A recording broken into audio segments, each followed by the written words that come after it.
Birds and the bees.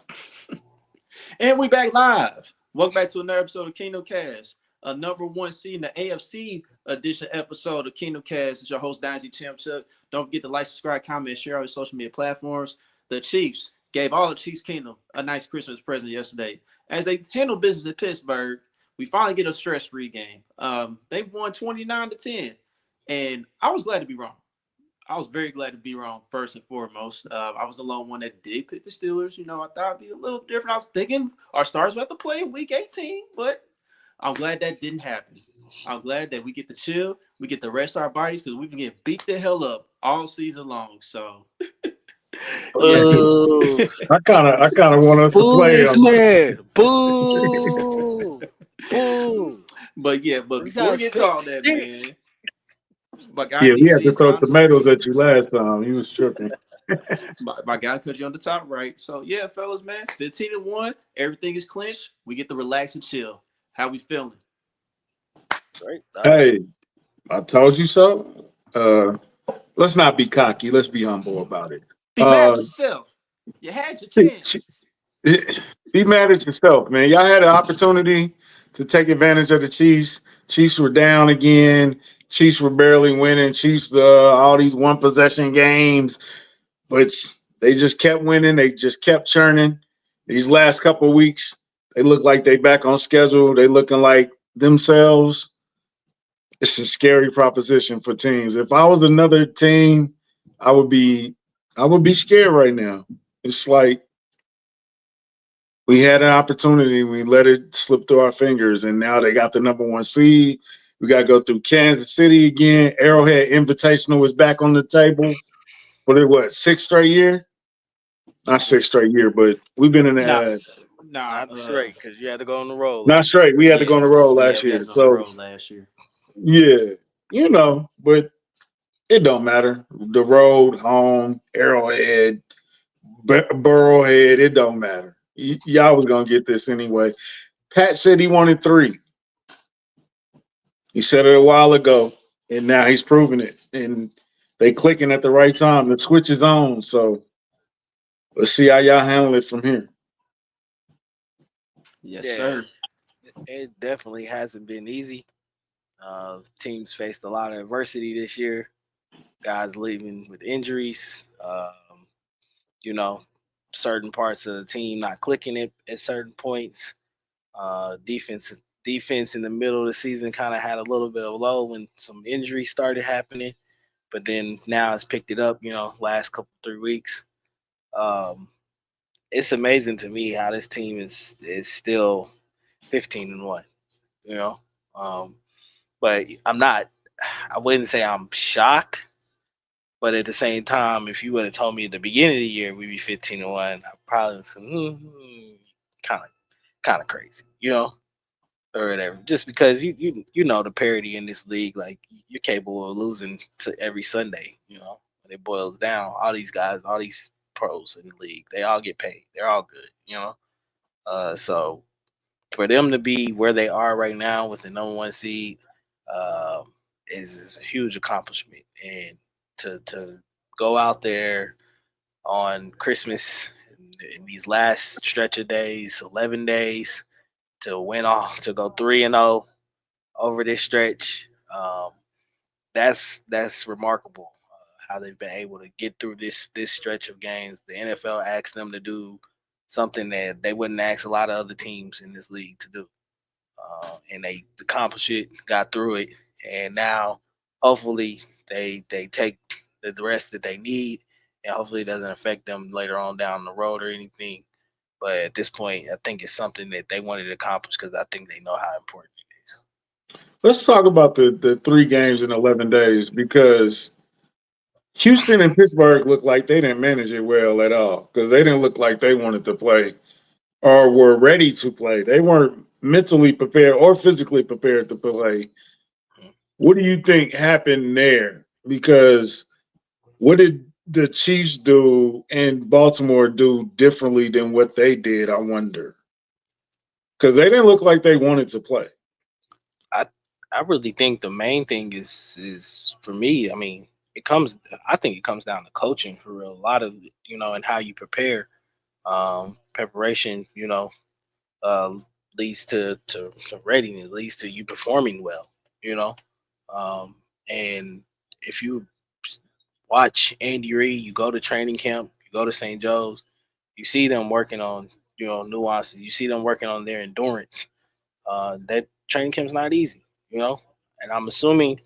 I don't go to Baltimore. I've never looked at the Baltimore Ravens, their training camp, but John Harbaugh comes from the same coaching tree. So he's been through, I'm assuming he has taken some of the similarities of what coach he's learned from Andy Reid and applied them to his own, philosophies and things of that nature. And it's the reason why his teams year in and year out make the playoffs and make, go on deep runs or whatever. It's all about preparation. I mean, people can say, I know Baltimore Ravens fans can say what they want about getting John Harbaugh out there and some of his, in-game decision making, but I think the way that these coaches prepare themselves in the off season prove to now how they are now, and it leads to success. So, I think a lot of it, if you want to answer it, just boils down to St. Joe. Yeah, Yeah. because they practice a lot of game situations in St. Joe. It's a lot of plays, quick time, not a lot of resting in between times and periods and stuff. They get to work in St. Joe. Go ahead, Chuck. I'm sorry. Yeah, this is just opportunity meets preparation. I mean, it's as simple as that. Chiefs and Ravens, they were just more prepared. DZ pretty much broke it down. Like Andy Reid, John Harbaugh being on the same coaching tree and everything. Even though Andy Reid is still the master at the end of the day, but the Ravens, they done been to so many playoff appearances.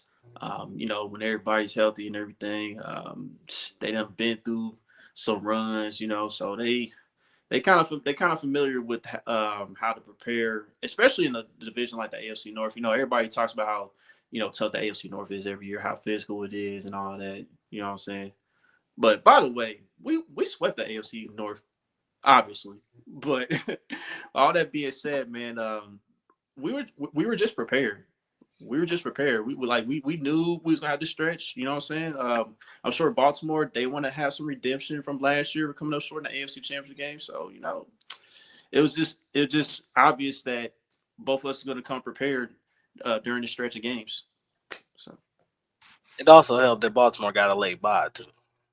yeah, that Yeah, definitely helps. That So definitely I helps think that they use that to their advantage as well. because we were like the only team that had a early bye. I think everybody else had a late bye for the most everybody of the else. AFC teams that had to play that stretch.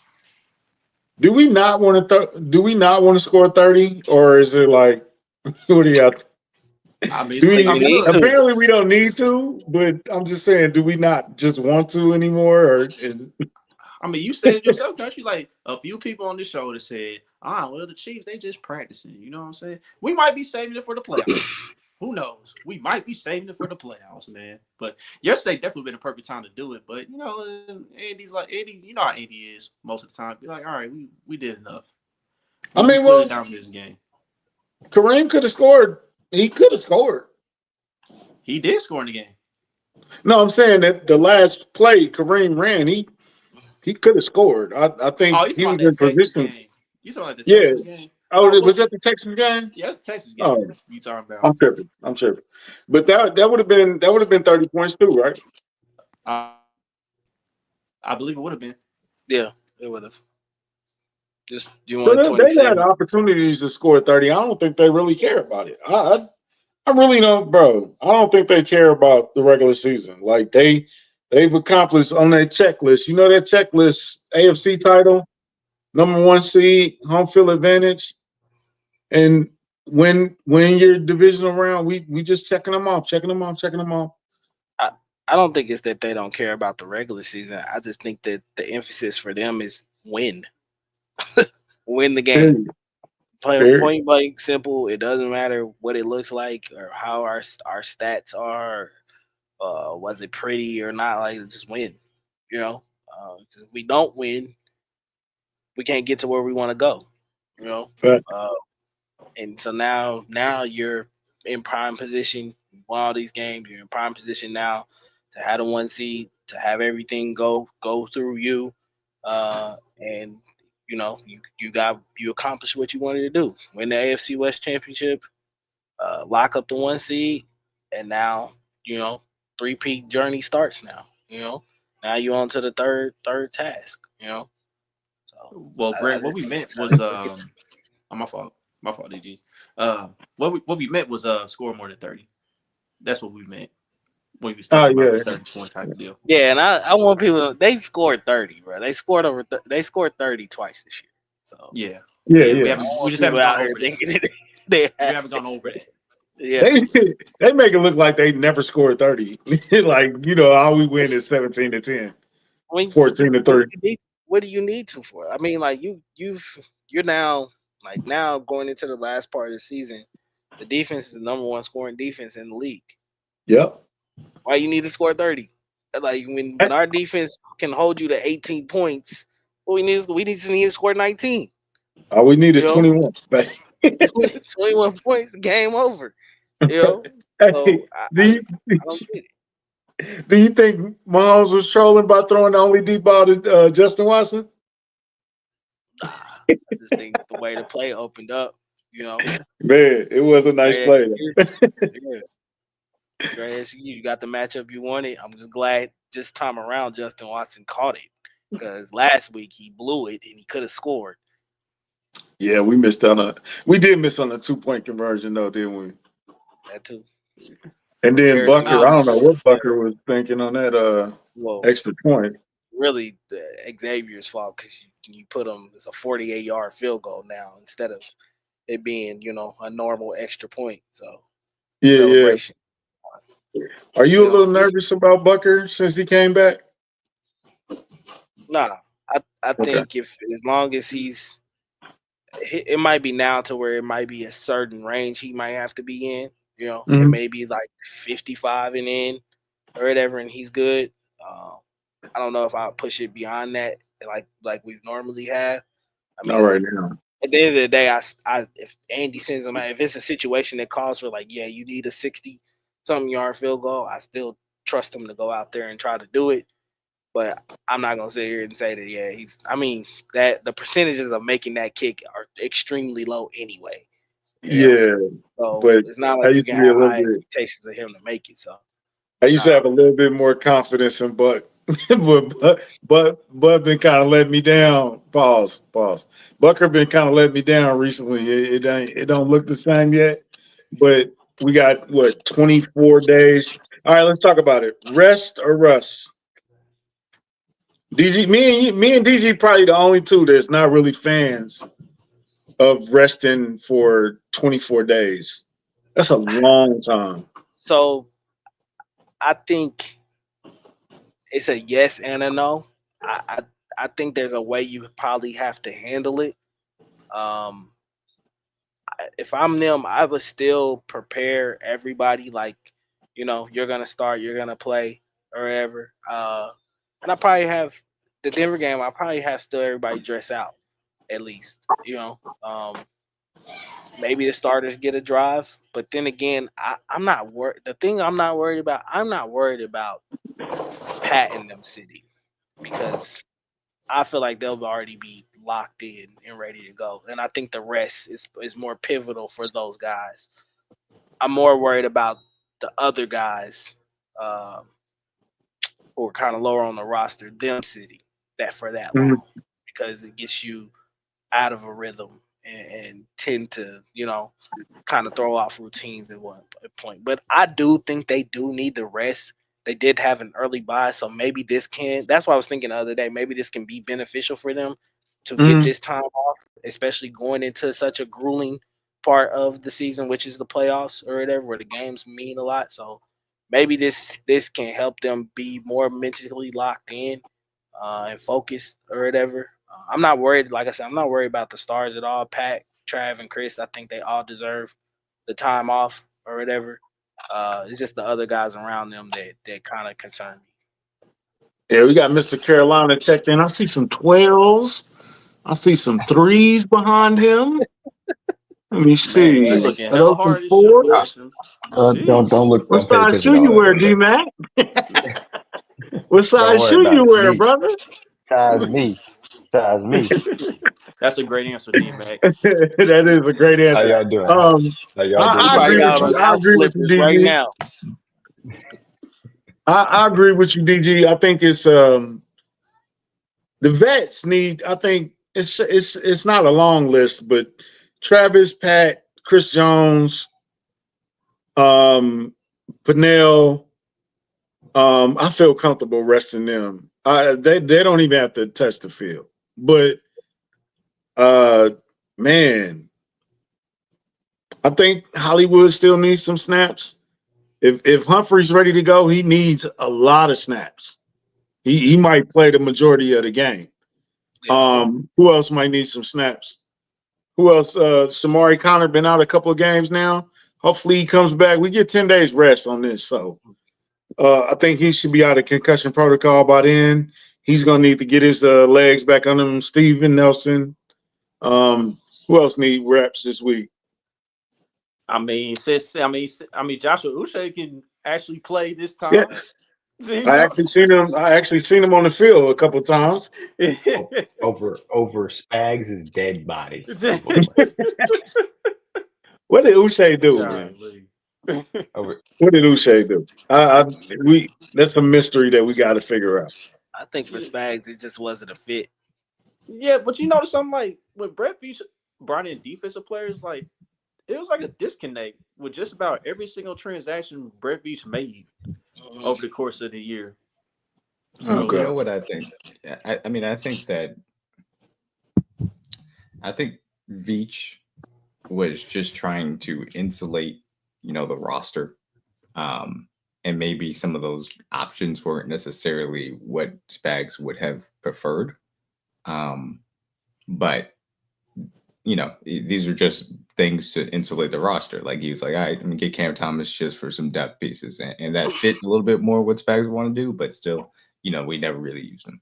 I think that obviously Uche was too good a value at the deadline to try and maybe be a pass rush option, but Spags is like, I can get this pass rush going once we get Omenihu back. We'll be in the right place, which, to be fair, he's been correct about. Steven Nelson, he's like, it seems like we're having some coverage issues, especially with cornerback 2. Let's get a veteran to ensure the room. And I expect it kind of to be just that, his assurance. But I was going to try and see if I could pull up because I didn't want to forget when I initially done this tweet as well. But yeah, to me, I think that you put starters out there for 2 to 3 drives. And I specify Mahomes, Kelce, and Jones are not included in that because you don't need them. That just doesn't need to exist from that standpoint. No. You're messing up my connection there. You don't need Mahomes, Kelce, and Jones to play at all. Like they just don't have to play. But the starters out there, if you want to sit Trent, cool with me. Got no issues there.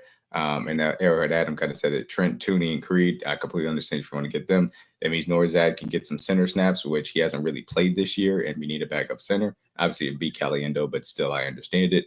You want to get Caliendo snaps at left guard, makes sense. I definitely want DJ Humphries to play left tackle. He needs the reps. He needs the conditioning. He needs to be ready for that from that standpoint, too, assuming that he's healthy, of course. I think you give the linebacker room a rest because, it's thin behind there, and these guys haven't played much. And now that Cochran's out for the year, those guys could use the reps from that perspective, too, as in the middle of the defense. Trying to think anybody else. Many who can sit. D-Hop, obviously. Yeah, D-Hop. Yeah, Yeah. he doesn't need to play. The But vets, I think that all the vets get them. But Yeah. I think they should play Hollywood and Xavier a little bit with Carson Wentz, just so they can get some comfortability as far as that's concerned, too. Who can sit, he doesn't need to play. But yeah, I mean, that's kind of it. If they want to sit Justin Reid and let Jaden Hicks play the entirety of the game, cool with me too. No issues there as far as the vets you point out. The running back room is going to be interesting. Pacheco's got the ribs now that are banged up, that they got a week off or a few more days extra to rest up. Hunt has been, we know what Hunt's been going through at his age, and he's been effective. P. Ryan is no spring chicken, but he's also a very unique role. So maybe you keep him in that role and allow him to keep playing. Then you assume that Carson Steele is probably going to get the bulk of the carries. So, the Carson Steele legacy game. Yeah, Carson Steele legacy game, absolutely. Not a legacy game. Okay, let's stay in the running back room. Yeah. I put out a tweet that said, right now, I think Kareem Hunt is the best running back. Like, he's better than Pacheco right now. I think he's more complete right now. I think it's more because he's a vet versus talent-wise. Because talent-wise, he's not better than Pacheco. I think Pacheco got a higher ceiling. But Kareem just knows how to get that short yardage situation. Pacheco is just not good on that short yardage situation. I don't know what it was. Was that versus Cleveland where he had the 3rd and 1, 4th and 1, and he couldn't convert either one? Is it just division, or am I missing something else? It's the vision. Well, I'll say this. To me, I agree with you right now. Kareem Hunt has been the best back on this roster for a few games here since Pacheco got back. It doesn't seem like Pacheco's all the way back right now to me. And then you combine the little bit lack of burst with the lack of vision that he already has. It's a bad combination. But specifically short yardage the rest of the way, it needs to be Kareem Hunt. No doubt about it. He's just the best short yardage back you have. And he gives you enough of the blocking, which we saw him make a really good pass pro block on. I can't remember which one, but he made a really good pass pro rep. We know he can receive the ball well enough, so he should be a short yardage back, point blank, period. Pacheco is still your best option as far as explosive runs, but you just are going to sacrifice some vision. Hopefully, by the time we get to the divisional round, I think he'll hopefully be back to his self, and then at that point he'll be more effective than he has been since he came back. But right now they got a good rotation of running back, and I like the way that they're running these 3 guys. Is Pacheco on the non-play list this week? Yeah. If he's got a wrist ring up, if his ribs are banged up, then sit him down. Yeah. You don't play him. I think your back's probably P-Ron and Steele. Yeah. My bad, Joe. No, you good. All right, so yeah, man, I want to get to the game. Because we kind of talked. We getting a little ahead with next week. Let's go ahead and talk about the game. First off, I want to talk about how the defense stepped up big time without Chris Jones. Set the tone right out the gate. First play, Russell Wilson targeted one of our weaknesses. Covering the tight ends. Pat Fryer got 7 yards. But on that 3rd down, Mike Dana got a good push, man. Like his bull rush was excellent on that play. But whoever 65 was over there for Pittsburgh, he was getting worked pretty much the entire game. I don't know who that is over there, but he was getting destroyed. So yeah, I want to talk about that, man. So overall, the defense, man, how'd y'all feel the performance was in general? Excellent. It's rare to say, is Chris Jones out there? And Chris Jones was nowhere to be found, and they was handling business all night. So good. Thank you. Can we bring that when Chris Jones is there? It looked like Spags got in some ass. Pause. It looked like Spags got on people and said, look, Chris is not, I'm sorry, D-Mac. I'm sorry. I said it and it was already out there in the atmosphere. But it looked like Cullen got some people. It looked like the motivation was there. So I think a couple people got the speech of Chris is not playing, so y'all gonna step it up. Shut up, Brett. Shut up, bro. Whatever. But anyway, play like that more often. Let's see that. If you can bring that when Chris Jones is in the game, we are unstoppable. Yeah. If you can bring that energy, if you can bring that and then add Chris Jones in that mix, yeah, ain't nobody getting off on that. So I'm sorry for the pause moment. Whoever want to go first. It happens. Go ahead. I said it on Tell the Truth. Your best player goes down. I said it before, like any sports that you ever played, your best player goes down, it raises your level of play. Just because what that player brings to this team, wherever now I got to take it to another level. I got to rise to the occasion in this emphasis, and I think they took every motivating factor of Chris Jones being out and went out there and proved a point. Because I know a lot of people were saying no Chris Jones, how's it gonna look? Are they ever gonna be able to get pressure? What are they gonna do? And of course all those questions are valid just because he's the centerpiece. The best player on the defense, so why not? But I think they went out there, they handled it well. I was glad to see that the most of the pressure was coming from the edges. George Karlaftis, like I said, the last 3 weeks, thank you for listening to me. finally and showing back up. This last back half of the season, he's been great. Mike Daniel starting to finally look healthy to this point. I think a lot of it had to do with he just probably wasn't fully there yet or whatever. And then FAU steps in. I think he had the best pass rush rep of the day, for real, in my opinion. Um, but Yeah. all those guys bring and add something. Mike Pennell, again, beast in the run game. I don't think Derek Nandi gets talked about enough, but how big he's been this year as far as the run game. Tershawn Wharton as well too. All those guys. Like, I think the best part about this defensive line is the depth that they have on this defensive line right now, and the versatility that they have as well. You can kick Charles Omenihu into the defensive tackle position if you want to. You can throw George Karlaftis in. You put Mike Dana in there if you want to. You can switch out Mike Pennell and put Tershawn Wharton in the middle. I think it just the way this defensive line is set up. They've set it up to have a lot of success, even if Chris Jones can't go for a game or whatever. But it does look a lot better if he's in there. So, Yeah, George definitely got the smoke signals you were sending out for him. Because I want D-Mac, I want you to answer this question because I think we're gonna have the same opinion on this, but I do want you to answer this question. Why is the secondary look better? Because I don't think they have a slot corner playing cornerback. That's the reason why. Thank you. Shamari Connor's not a cornerback. And again, I like Shamari Connor. I think that he could be a really good safety, but he's just not. And again, you can use him as a nickel guy on early downs occasionally, and you get away with that.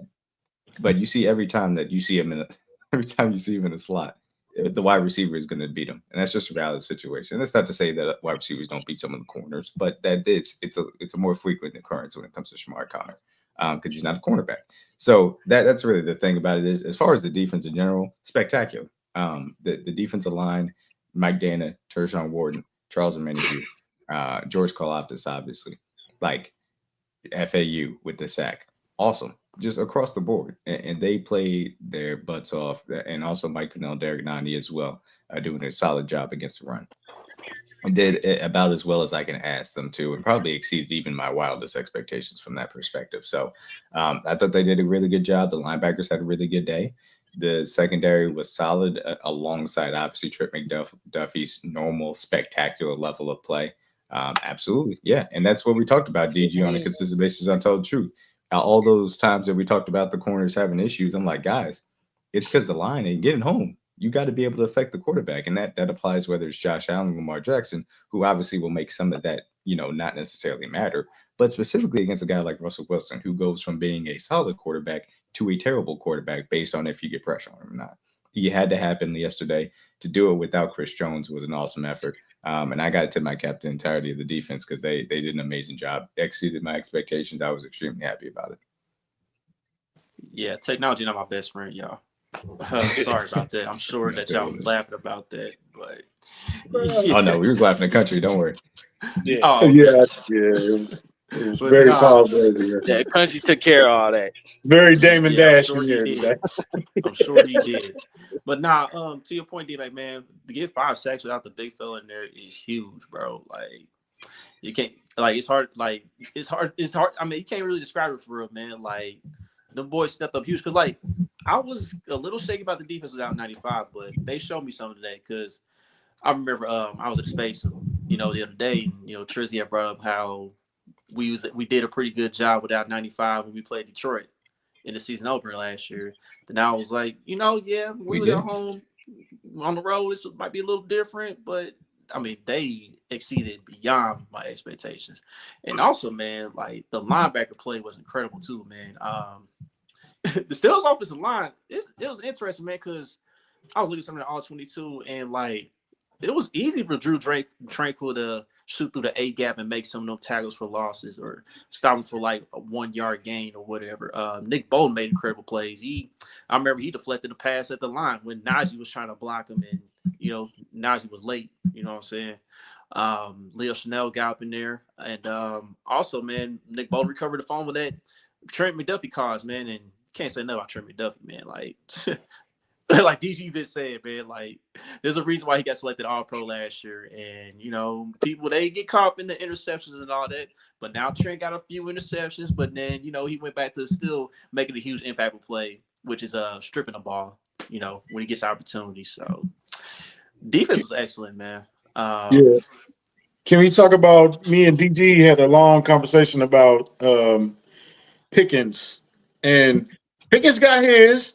He had a couple of nice He got one. catches, but Yeah, that one big play. he had that one big play. But he also, what we talked about, he showed the reason why he's not a Kansas City Chief.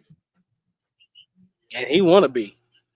Yeah, You can't tell me at the end of the game he didn't walk over this. Hey, come get me, bro. Come get me up out of here. Yeah, congratulations, but come get me. Hey, the host was like, "Hey, bro, we doing an interview over here, bro. We working over here, bro. What are you winning over here? Let me get this hug in real fast. You were not that cool with Travis Kelce, bro. You did not have to interrupt the interview. Be like, you got to get it together. It's like I said, if you was in my space earlier this morning, he's got all the talent in the world. All the talent in the world. I think truly the kid could be a top 5 receiver in this league if he really wanted to. Don't have the mental makeup. It's all up here. A lot of teams in the draft process identified that, and I think that's something like people act like that's something that they didn't see at Georgia. Like he had issues at Georgia with the coaching staff. I don't know why this doesn't click with certain people or whatever, and I understand it. Like, yes, the talent is there. It does nothing for you if he's not right up here. You know, if I have to constantly how tiring it gets that I have to constantly go over here, tell this kid, hey, keep your composure, keep your head, do this, do that, whatever. Like, I shouldn't have to do that. He's a pro. Like I know at some points, yeah, I gotta do it and be a coach or whatever, but every play I gotta do that. To the point where like now you're out there, you're not even running your routes. Answer this question, DG. Is his anger justified? No, because his anger's not justified because he's not worried about the team. You can see it when he's on the field. He's worried about George Pickens, and then he looks selfish. Yeah, and behind closed doors, he may not be that type of guy or whatever. Where he's a dickhead to his teammates or anything like that. But on the field, it's not about the Steelers. It's about George Pickens. Like, I'm sorry, that's just the way he's presented it. Mm-hmm. I would even say this. I think that his anger can be justified at times, though all things considered. This year, I think he's had solid quarterback play. I think they've been fine on offense and the infrastructure around him. You have to make sure that anger is directed in the right way. And throwing your helmet on the sideline, throwing fits, yelling at teammates, yelling into the ether. It's not the way you are supposed to handle it. And don't get me wrong, I'm somebody that gives wide receivers specifically a lot of leeway because it's just that type of position where you're not necessarily in a leadership position like quarterback. It is you have to believe that your ego is sky high, that you're always open to get the ball, etc. Your confidence has to be up there, but you have to be able to channel it the right way. And Pickens isn't the wide receiver that they said was like on the red list at Alabama, etc., at Georgia or whatever. Was it him or was it a different wide receiver that I'm getting him confused with? I don't think it is him, but I think I'm thinking of something. I know that Kirby, when he was there, Kirby Smart expressed that he did have some issues with him on and off the field. Yeah, but he didn't transfer like from Alabama or anything like that, right? I don't remember. I don't know if he was at Alabama at all, but I do remember like it was Georgia versus Georgia Tech, and like he grabbed old boy's face mask, defensive back's face mask, like after the play, and then as a result he got suspended in the next game. So I mean, yeah, he's a little bit behind here at times. He put Buddy into the hedges too. I don't know if that was true. Yeah. So I'm thinking of a different wide receiver. But when you talk about these guys, this is the thing that we don't see during the draft evaluation process. We can see all the testing numbers, we can see the college tape, we can see the pro days. We do not see when they go in and talk to these kids in the interviews. We do not see when they go and talk to their coaches at, or Georgia in this case, and have conversations with them. All of those things happen behind closed doors, and this includes medicals too. So that's why drafting is, and from the outside looking in, is not always what we, just take it for from that perspective. Is he a more talented player than Sky Moore? Absolutely.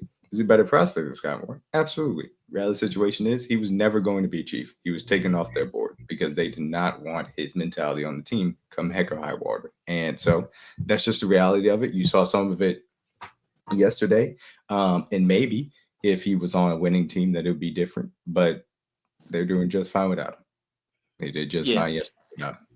Yeah, and we a lot of people done seen this clip now. George Pickens not running the route that he was supposed to on the Russell Wilson interception, because you can't do that. You are leaving, and everybody is calling for Russell Wilson's job in Pittsburgh today because, and that's a big piece of it. You are leaving your quarterback out to dry. The point of running that route is to make sure that you're putting the safety in conflict. You know what you don't do when you don't run the route? You don't put the safety in conflict, and Justin Reid can play the scene. That you're leaving your quarterback and your entire team out to dry. And then you're going to put your hands up, put them on that helmet, take your straps off and be mad. It's your fault. You got bench pressed at the line of scrimmage. You should have done better. Yeah, and that was just the right call by Arthur Smith right there. Like you mentioned, George just gave up on the route. Simple as that. And Russ Wilson just made a predetermined throw, expecting George Pickens to make Justin Reid go over to his side and clear out so Freiermuth can have the room to make the catch. I mean, and Reid was shaded that way to begin with. Right. Exactly. So in the middle of the play, Justin Reid's like, oh shit, I don't even have to go over there. So I could just jump this right here. It was an easy pick. You gave Justin Reid a gift, man, a gift. You said, here, Justin Reid, take the ball away from us. We don't care. We're not gonna run this route. Yeah, and some people some Steelers fans blame Russell Wilson on that play. I'm like, how can you blame Russ? How can you blame Russ for that? He expected GP to run this go route so Justin Reid can shade over to his side. But because GP is supposed to be the number one wide receiver for their franchise moving forward, and Russell Wilson's on a 1-year contract, and they want to get rid of him for Justin. Pickens, I feel like people give a lot of leeway because of the spectacular plays that he makes at points in times in games. Understandably so. And it's understandable. Yeah, he's nice. I said, he's talented. He's very talented. He's extremely talented. He doesn't care about the squad. Like that play right there is indicative. I don't know if people remember what was it, Mike Singletary, when he was coaching the Niners, and I think he was talking about Vernon Davis. Can't win with him. And win with him. Coach him. Like, what am I supposed to do when you're not a team guy? It's 52 other guys on this team that's putting their heart and soul and blood and sweat and tears on the field for us to win, and you're not a part of that. Like what I'm supposed to do with that?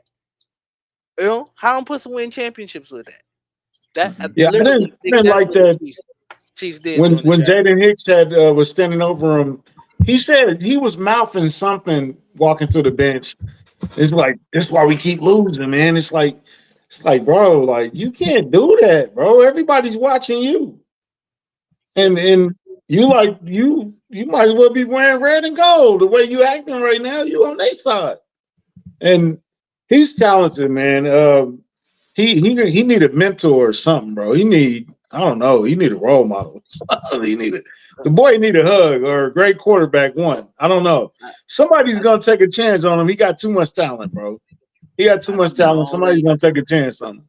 The only way for me that it probably gets corrected is if the game is at some point truly in a position where it's about to be taken away from him. I hope it don't have to come to all that. I hope it doesn't have to come to that, but I think that's the only thing, because right now it's all talent, bro.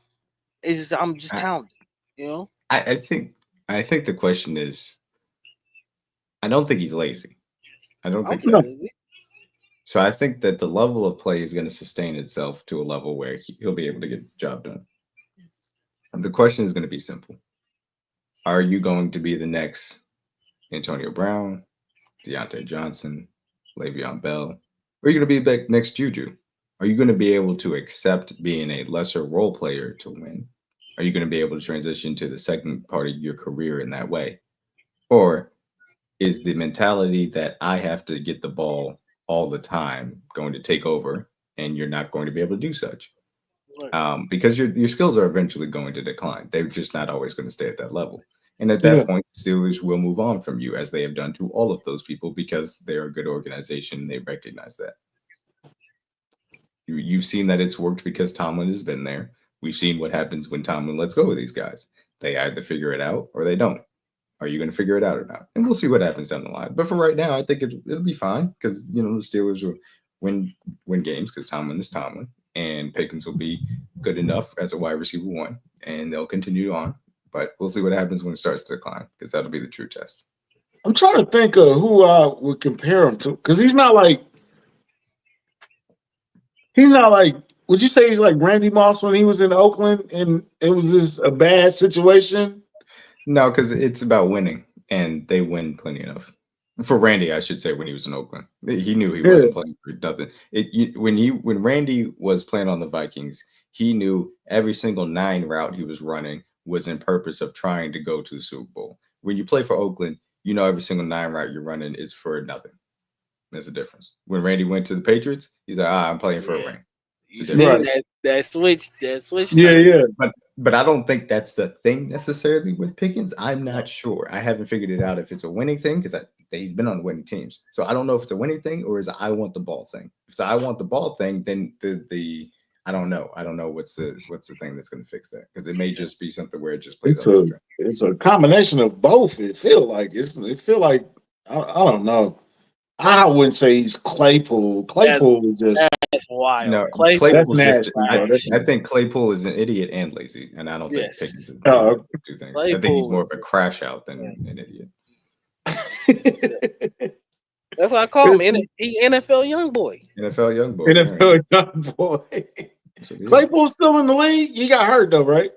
I think Claypool is in the CFL now. I don't know where yet. I think so. Wow. I believe the last he ain't in the league. I know that's for sure. So, yeah, but Chris Moss, even when Moss, the thing about it is Moss, there was some level of maturity in actually learning how to be a pro that Chris Carter was able to help him out with. This isn't necessarily that. Like, it's not necessarily that. To me, it's something different about Pickens than it is what Moss was. Because Moss was always going to go out there and give you what needed, just some of the off-field stuff and showing up on time. Those things needed to necessarily get better, which I think CC helped out with. But I don't think that it's necessarily that with Pickens. I also think Randy Moss was a generational talent. Yeah, and that's obviously from a performance standpoint. Pickens, I love Pickens. I think he's a talented kid. He ain't that. He ain't on that level, bro. No.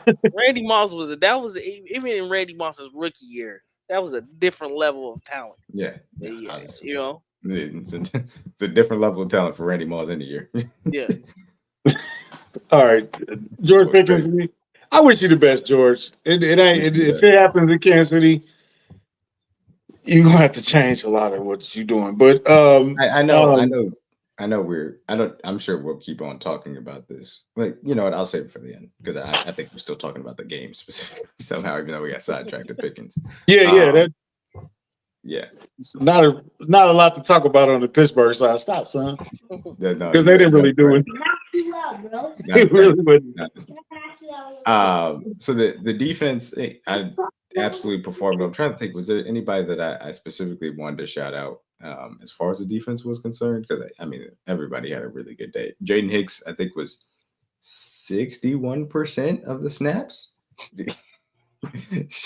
Speaking of George Pickens, man, that was awesome to see Jaden Hicks go ahead and deny him that jump ball. I love that. I love it. I love it. Shout out to was Jaden that penalty a bit much? Which one, the taunting? Yeah. Yeah, You come just on, got it's the dog. NFL. You got to accept it. We That's got what they're going locked. for. Like, Like so I I was can't upset. celebrate. I was upset about the Worthy one, and then I was like, I brandished the gun, so I know that's automatically. Yeah, DG explained it to me right before you went on here. Yeah, it's just like I didn't see the gun part. you can't be mad at it. Thumbs down on top. It is what it is. I wish you turn around and do it. I suppose that's the only way to avoid it.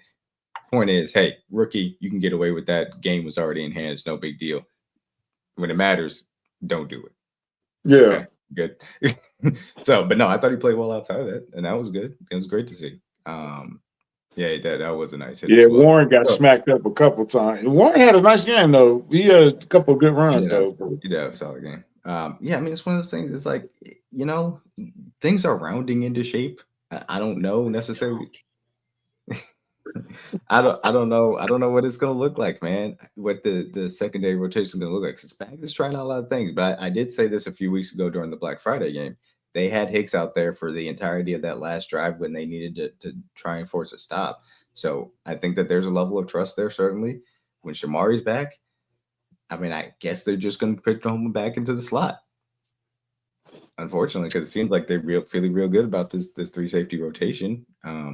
I would prefer if they gave Chris Wallace more of those snaps, but you also know I prefer if they allow Steven Nelson to play outside and put Trent a little bit more in the slot too. So I don't know exactly what the secondary rotation is going to look like. They obviously have a long runway to figure that out now, but I'm encouraged that at least they feel like they have a few different options that they can go to now.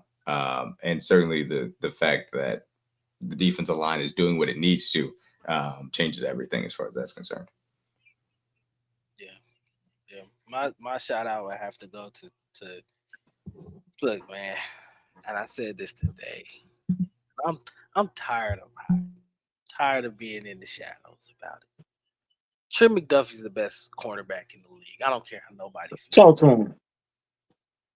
And I say that just to say there's no disrespect to any other corner in the league. I think there's a lot of great other corners in the league. Patrick Surtain Jr. It's a great group of guys in the league, man, that are playing at really high level. Are they doing it with the same versatility that Trent McDuffie is doing it at? No. Can you put them guys on the field in the same positions that you've asked Trent McDuffie to be at? You've asked Trent McDuffie, go lock up the number one. Do that. Mm-hmm. Does it? You ask Trent McDuffie, okay, move into the slot. Play the slot position. Do that. All right, Trent, we need you to blitz now and get the ball out. Do that. Now we're getting picks. Now it's turned into interceptions. Doing that now. Then the other day, yesterday, you come up, you're playing zone or whatever. Fire move is out in the flat. Instead of you could just made the tackle. I think that was actually third down too. Make the tackle, get off the field or whatever. Chicken strip. We want the ball back. Give me that. I look, man. I know a lot of people love watching these other corners and these guys that can go out there, the Trayvon Diggs of the world, and lock up number ones or do. I'm saying as far as the interceptions and things of that nature at one point. It's because he don't have a nickname, DG. That's what it is. He need a nickname. Exactly. Do other corners tackle as good as McDuffie? No. So tell me why he's not the best corner in the league. I want to know. Like, the versatility speaks for itself. You need a nickname, bro. I think Surtain is the best. The Warden. I don't know about that. I think Surtain is the best. But I said it also. Other than Surtain, there is no other corner that I'd take over McDuffie, and specifically in this system because of how much Spags asks his corner to tackle. And there's nobody that tackles better him. That's the way I would say that. There's nobody in the National Football League at cornerback that tackles better than him. The fact that now he has gotten to the point where he feels confident in his coverage ability and ball skills to then go after the football too, whether it is obviously just making PBUs and then also his ability to actually have interceptions the last 2 weeks. or 2 out of the last 3 weeks, and obviously had the first fumbles, which I think he's forced like 7 fumbles in his career already, which is crazy. And then you add in the fact that he can be used on blitzes at an extremely high level whenever he's asked to. He does that on a consistent basis. And then you add in the fact that he can move inside or outside whenever you ask him to. He plays zone at an extremely high level, and he stays in guys' hip pockets and man coverage. And so all of those elements that are asked of a Spags corner, he does at an extremely high level. And that's ultimately why nobody that I would want on my team other than Trent McDuffie from that perspective. His only weakness is what? Taller receivers, right? That's the only flaw in his game. And he working on that too. Down the field jump balls is really the only weakness. But you saw in the Mike Williams specific instance, and people would be like, Mike Williams, you get the same foot down, or that's just a mistake on Mike Williams. No, that's what you do when you are a boundary corner. You use the sideline to your advantage. You squeeze the route so that window is extremely small and it's difficult to make that catch. That's exactly what Trent McDuffie was able to do there, and he forced the incompletion, even if it may not go down as a pass breakup in the stat sheet. So the ways in which he has been able to continue to fine-tune his game specifically to be a 70-80% boundary corner, which he has been this year, and deal with all of those bigger wide receivers and still be just as effective.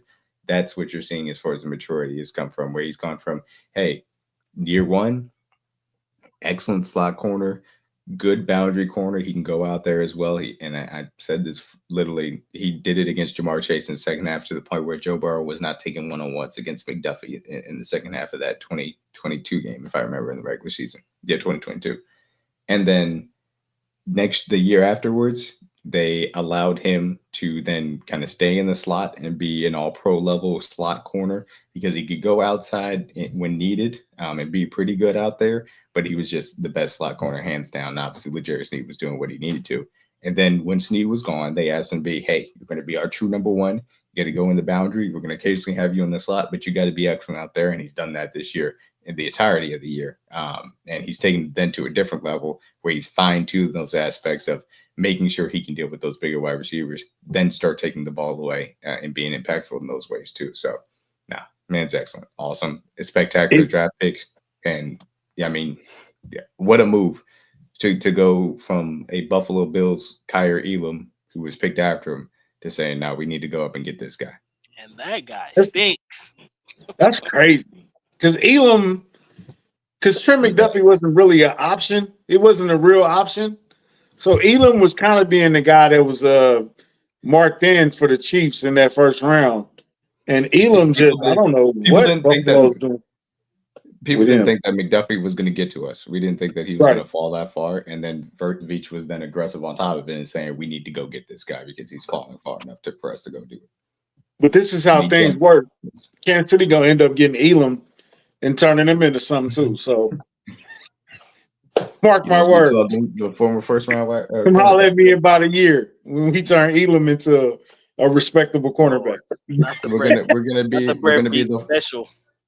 gonna be the Florida Penitentiary Reform Party and just have Kyle Pitts and Kyer Elam come over, and they're gonna be reformed when they come here. Right. I'm saying this though. If Trent has turned on. I'm gonna start getting interceptions and forced fumbles again. That's a very scary sight for opposing wide receivers. It feels like the seal broke on everybody, during the Browns game. The entire Thank you, James. Let's go for some turnovers, baby. I said it, man. So. Thank you, James. Turnovers and sacks come in bunches, and when you start to get hot at the right time, man. It all starts clicking, This defense, that's an area that this defense has struggled in, through most of the part of the season. But that Cleveland game, I think, really, really helped turn the tide for them, or whatever. And I think you're seeing the benefits of that. Now, I think it's also that they're becoming more aware that, hey, if we get the ball back from patting them, what we can actually do, how much that actually helps us win games, it's got to be a point of emphasis now. It's being talked about more. So don't bet on Max Crosby coming to the Chiefs. I know the Raiders are a bad organization. They're not that bad. Tom Brady kind of running things over. I don't even think if he had the choice, he would come here. Nah, I think he one of them ones too. He would come here if he had the choice. Maybe. If he had the choice, he would. If he had the choice, he absolutely would come here. I fully believe it. I think he's a Raider. I think he one of them Raiders. If he hate us like Josh Jacobs hate us, I don't see it. I don't think he hates us like Josh Jacobs hates it. He loves Pat.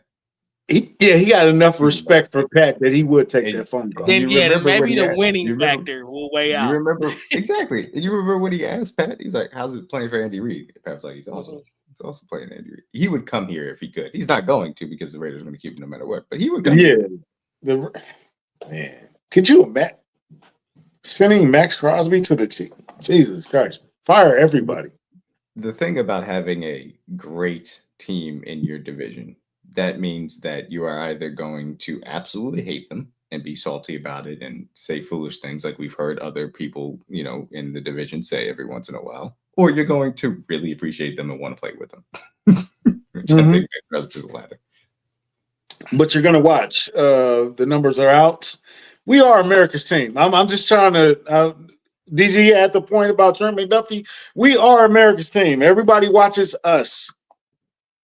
Y'all didn't tune in for Beyonce. No, I'm just kidding. Y'all did tune in for Beyonce. I was about to say, unfortunately, they did beat us on the ratings, but I think most of that was Beyonce. Right. Because I watched Beyonce and I promptly turned it off because it was 17-2, and that was just an ugly game after that. I didn't watch after that. But offensively. Also, sorry, Quinn, before you go to the offense. I don't believe that. I don't think they ever offered Josh Jacobs a contract. I fully do not believe that because it doesn't make sense why they would have. Sorry, go ahead. Josh Jacobs, didn't he say? He said we called, right? He said it could be he's yeah. It could be okay. I got you. Conspiracy hat on. I ain't mad at you. Yeah, I watched that Baltimore game, and after Beyonce left, so did I. The offensive wise is starting to click. Now, the big question is, Joe Tony, how do you feel? Are you going to keep rolling with it? I'm on the side of get DJ Humphries in there as soon as he's healthy. How do y'all feel about it? I don't disagree to that point. Yeah. But I think we're probably the only 3 or 4 in the whole kingdom that feel that way right now. Yeah, a couple of us. The only reason I feel that way is because at left guard, Joe Tooney is he's an all pro. Elite. Yeah, he's an elite all pro guard. As good as Mike Caliendo has played, he's not Joe Tooney in the guard position. And I think when you get into playoff football, the run game, in my opinion, matters a lot more. Just because time of possession, in my opinion, matters a lot more. More times you hold on to the ball, more chances of you winning. So I think Joe Tooney helps you out a lot more on that side, in that aspect, than Mike Caliendo can. But I also think that it can be a point of where you do kind of run the risk of messing with chemistry right now.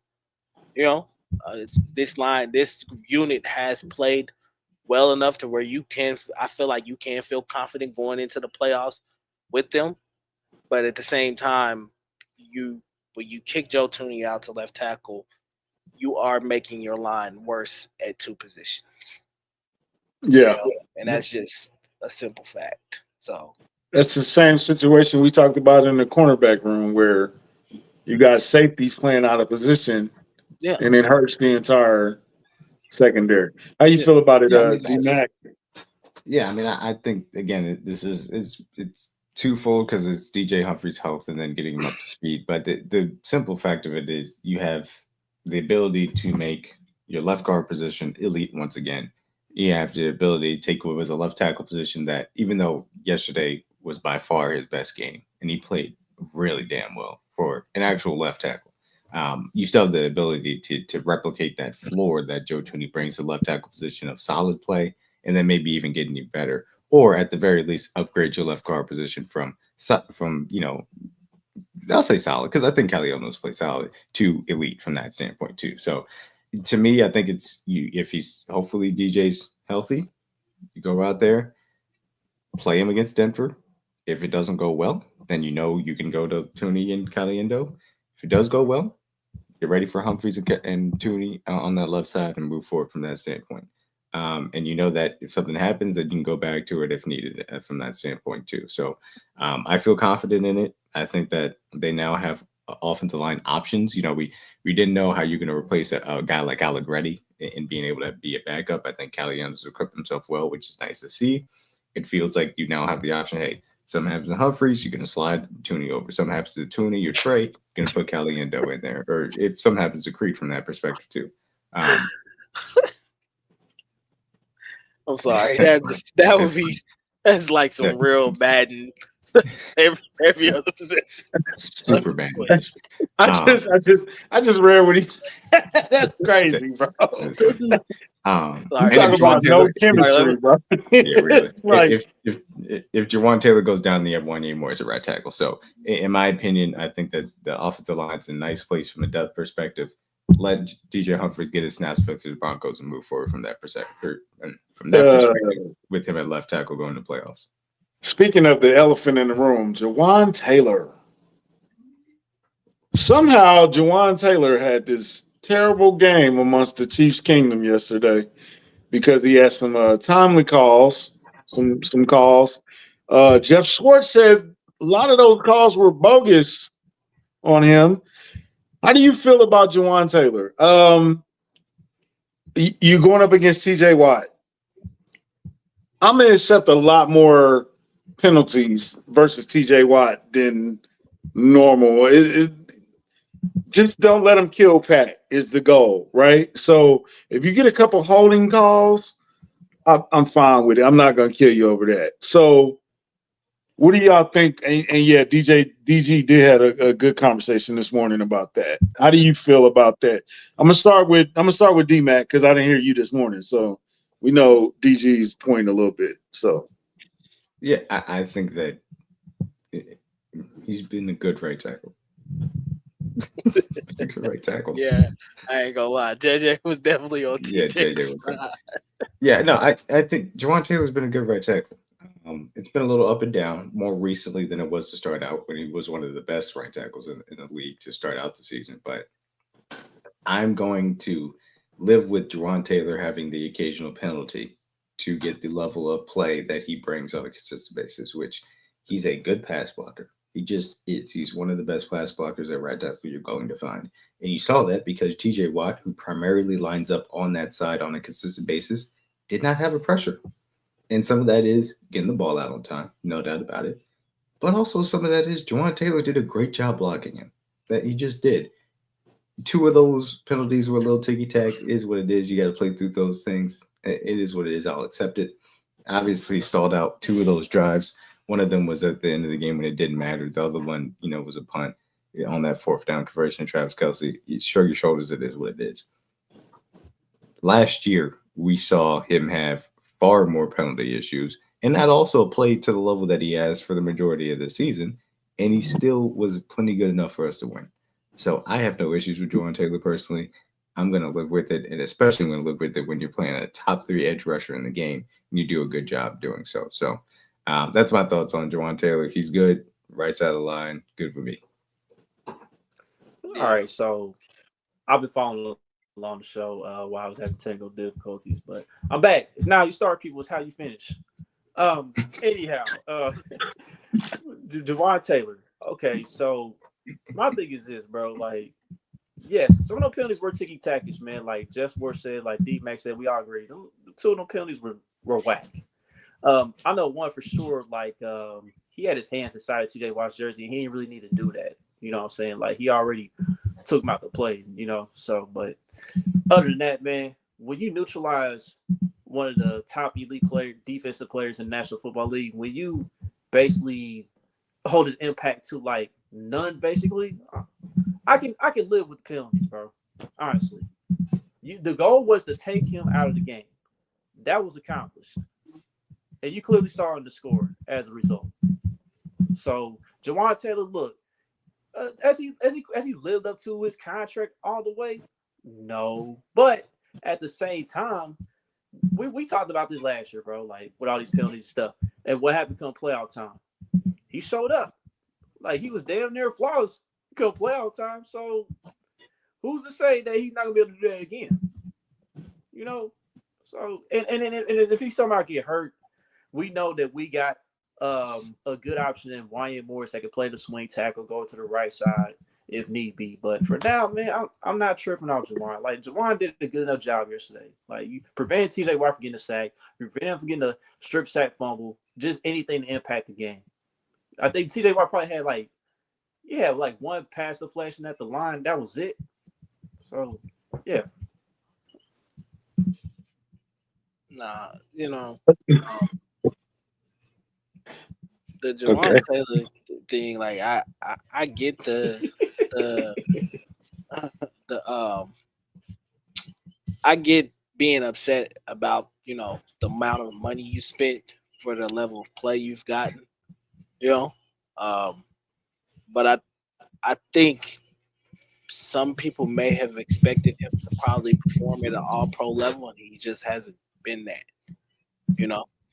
but that's not every guy in this league. When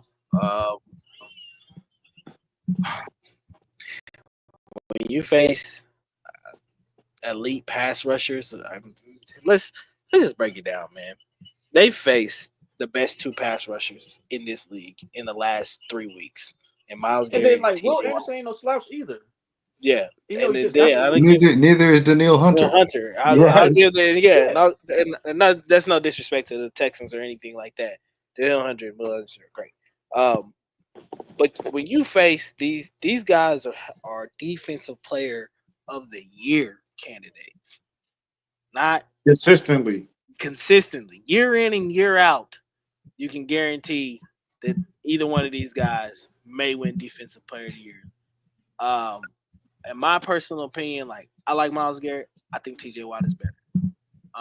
Just what he brings to the team, the kind of force he can be for that team, and the amount of turnovers that he creates. Because I think he's one of the best strip sack artists to ever play this game. He has a unique ability to be able to get the ball out of a quarterback's hands at any point in time. So when you face guys like that, bro, the rules go out the window. Do what you got to do. Maul him, hold him, rip his helmet off. I don't care what you got to do. Make sure he doesn't touch 15. That's it. That's the only job I need you to do that. Because when we get into pressure-packed moments, like we get into the playoffs, refs not calling flags like that. It's more so of letting the players dictate the game at that point in time. So TJ Watt want to get there, he got to earn it. Make him earn it. There was a lot of like people want to talk about the penalties. The penalties, he had what, 4? That's 4 snaps out of the how many 60 something, 70 something snaps did they play? So talk to me about the other snaps. Did you hear Taylor's name on those snaps? Did you hear Alex Highsmith on that other side is a good pass rusher as well too? You hear his name? It doesn't. What excuses are what being excuses? made? That's what I'm like. What excuses are you talking about, DJ Scratch? I don't know. What excuses? That's the thing, is that y'all expect damn near perfect level play, and let's just keep it a buck. That's what y'all expect. Y'all expect them to go out there and have 0 penalties, do 0 wrong. It was just when we were in backstage, we were just talking about it. Nobody gets on Trey Smith when he's shoving and hitting his helmet up against guys. But when Trey Smith has a pancake bar, he's a dog. He's this, he's that. When Trey Smith takes care of Myles Garrett on the inside, we're praising him. He gets penalties too. We live with the occasional penalties from Trey Smith as well. He gets penalties too. Creed Humphrey. We damn near encourage the penalties on Trey Smith. We like that. He's hard nosed. If it's the right kind of penalty, right? And this is the thing, and I think Trey Smith is a better guard than Jawan Taylor is a right tackle specifically. But Trey Smith has his issues in pass protection too. He's a much better run blocker, obviously, at the Yes. position, but he has his issues in pass protection. Trey Smith being a good right guard in pass protection, and Jawan Taylor being a good right tackle in pass protection is more valuable for Jawan Taylor to do so as far as passing downs are concerned. And we all know we like to throw the ball more than like to run the ball. So even though Trey Smith's a better offensive lineman, not adding that context in is important for Jawan Taylor playing better guys, being more important to our passing game as well. And the thing about it is it's really funny. Like, people forget because it was a long time ago. The Detroit Lions opening night, they tried to line up Aiden Hutchinson consistently against Jawan Taylor. And this is before the refs decided that they were going to make Jawan Taylor the poster boy for leaving early, even though Lane Johnson does it every other snap. They tried to do that. And then they were like, this isn't working. So Aiden Hutchinson then went inside and went against Trey Smith and got a few wins because Trey Smith isn't built to handle the ability of Aiden Hutchinson on the inside. That's not what he does. He doesn't see elite edge rushers for that reason. So these things all matter when you're talking about offensive line play. The reality of the situation is you never hear an offensive lineman's name when they're doing well. You don't hear it throughout the entirety of the game. If you don't hear him, that means they had a good day. You hear it a few times, then it starts to skew your perception of what actually happened. Y'all didn't talk about Jawan Taylor last week. Nope. That's not the problem. Not the people about him last week. I think the announcers did a lot of this damage to Jawan Taylor. They did. Chris Collinsworth. Chris Collinsworth did a lot of it. Yeah, I mean, Collinsworth is a jackwagon for doing that. And we know that. He don't lead that was last year, Scratch. He don't lead the NFL in penalties no more, bro. Yeah, that was last year. That's last year, bro. It doesn't. I think last year scarred a lot of Chiefs fans on. I also we had Mitchell Schwartz. For how long did we have Mitch Schwartz at right tackle, where it was never a concern for at least like 5 years? You know what the funny thing about it? I went back and watched some of those old. I was like, oh wow, Mitch Schwartz even got beat a few times, and people would act like it didn't happen. What? Even the amazing right tackle, Hall of Fame level Mitchell Schwartz, even he got beat sometimes by a great rusher. And so it's just going to happen sometimes from that perspective. But Taylor he's a good right tackle, man. He's a good right tackle, and people can be like, look at the contract. And this is where, cut you to your point, first impressions are everything. Last year, because of Collinsworth and the way that he targeted him, unfortunately, it skew it. But you look at the best, the highest paid tackles in the league. First of all, the thing that stands out, most of them are left tackle. Point blank period. Most of them are left tackle. So a lot of these guys you talk about, Worth, Williams, Darisaw, Tunsil, all those guys left tackles. But you go to the right tackles, and he's third as far as average annual salary. And to me, if you're looking at this specifically, Sewell and Lane Johnson, those are the best of the best as far as this is concerned. O'Neal and Spencer Brown are really good from that perspective. I think you can argue that they were better than Jawan Taylor. After those four, I don't think you're going to find another better right tackle on this entire list. Now, again, Joel, just getting started out, still on that rookie deal, et cetera, et cetera. He's down here from that perspective. None of the other rookie, tackle guys like Amir Smith's been terrible this year. Trevor Penning's terrible. We know who Wiley is.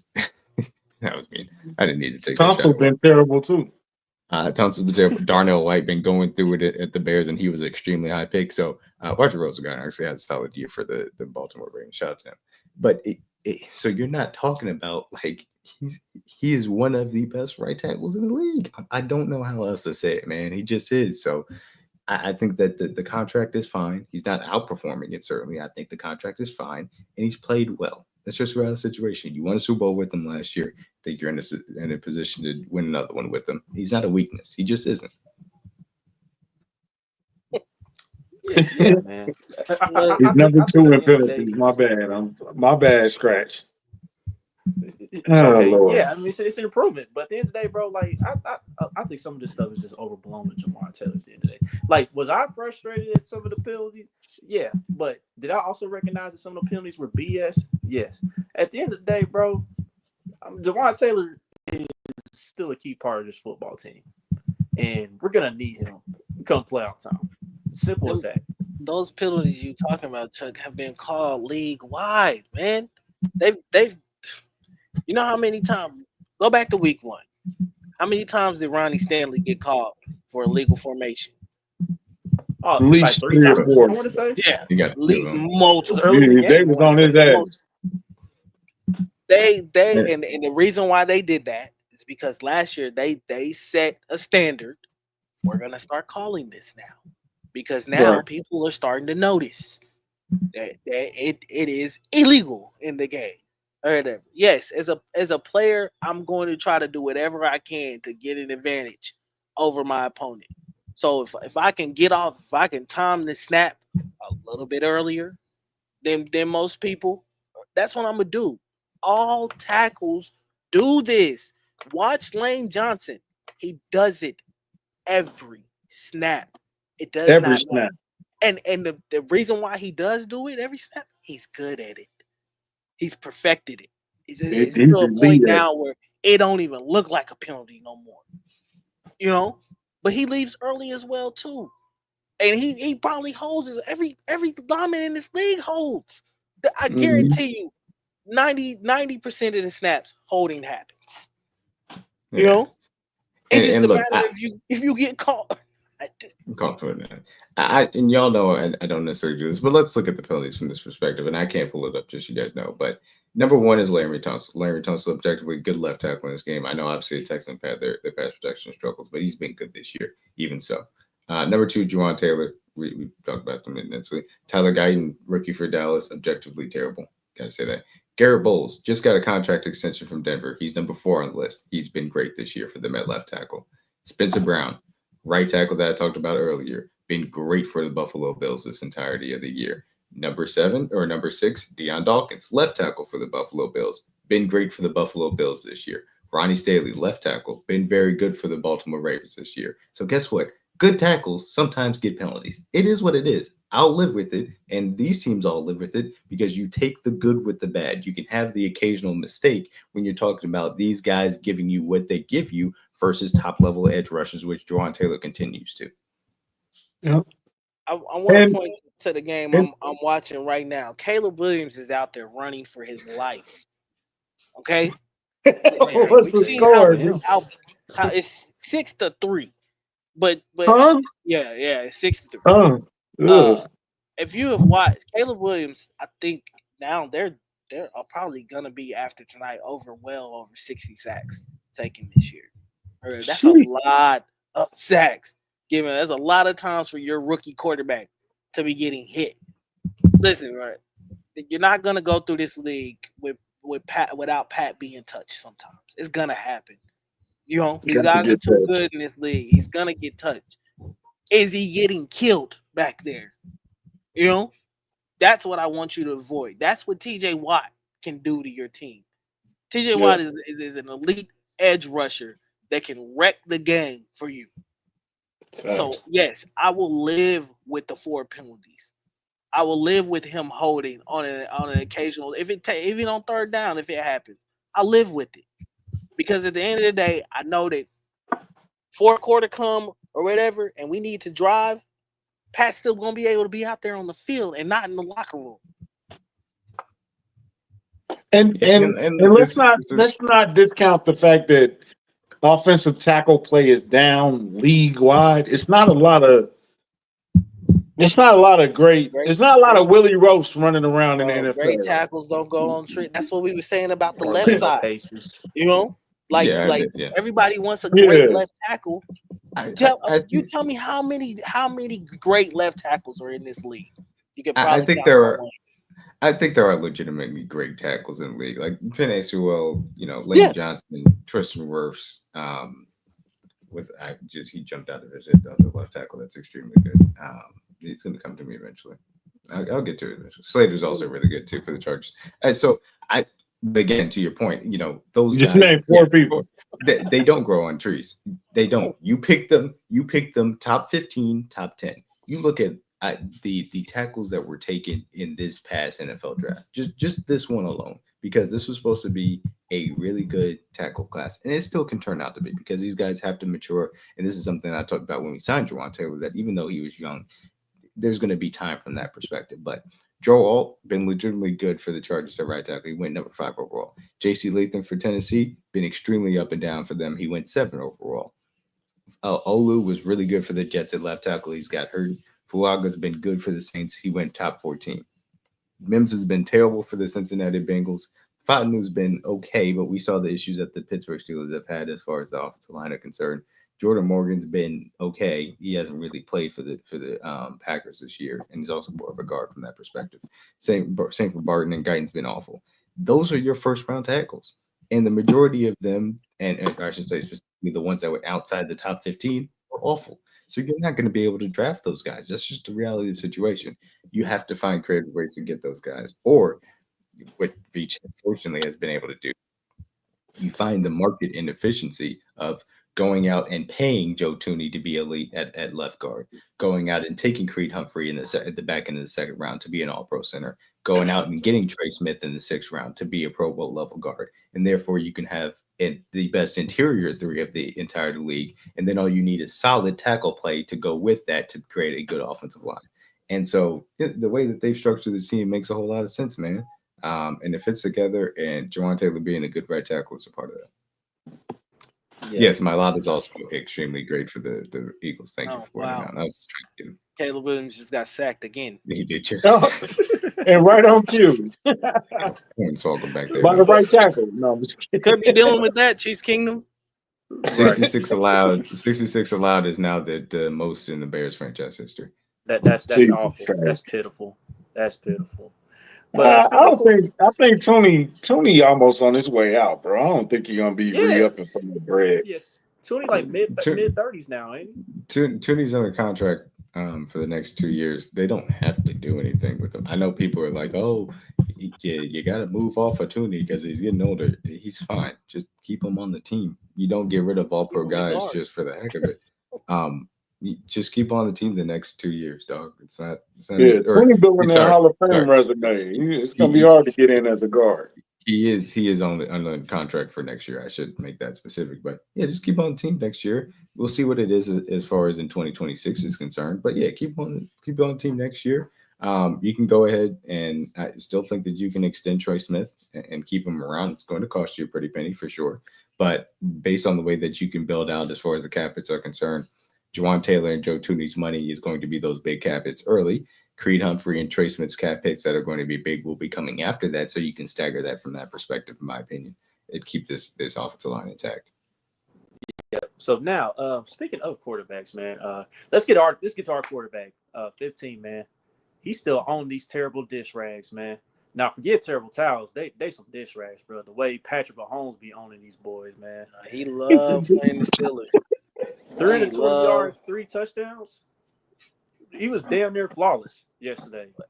Can anybody find his career numbers against the Steelers alone? Oh, I tweeted it too, bro. I tweeted it to Chuck earlier today. It's like 17-1. Yeah, 17 touchdowns, 1 pick. Yeah, it's crazy. We talked about it too. Somebody like, yeah, he loves. I don't know what it is about Pittsburgh or whatever. I don't know if they interviewed him at some point in the draft process or something, and he was supposed to go there or whatever. He loved seeing them every time, man. He has a great game against them. But I think over these probably I'll say it, over the second half of the season, I think he's been the best quarterback in the league. Still. When's the last time he threw a pick? The numbers, I don't even know. The numbers may not add up as far as what Joe Burrow and Josh Allen and Lamar Jackson have been doing. But as far as being efficient, being able to manage what has gone on, especially with some of the offensive line issues, as many times as he's been hit and things of that nature. And he's been hit quite a few times, but not to the nature of like a Caleb Williams or something like that, But to be able to handle all that with the rotation of the line and him still playing at this level, it just shows how elite he really is. It's nothing. I like Pat. You can sit here all the day and talk about Pat. It's nothing that he does now that surprises you anymore. Just because you know what you're gonna get from him week in and week out. I think he's proven that to this point. to take this team and be 15-1. Yeah, look, you talk about value, and I hate when we talk about that award. I think people miss that word completely. Value, most valuable. Most Who is the valuable most player. valuable player in the league? Not the best, not the one who had the best statistics, or the one who put up number. And I'm not saying that stuff doesn't matter, because it does.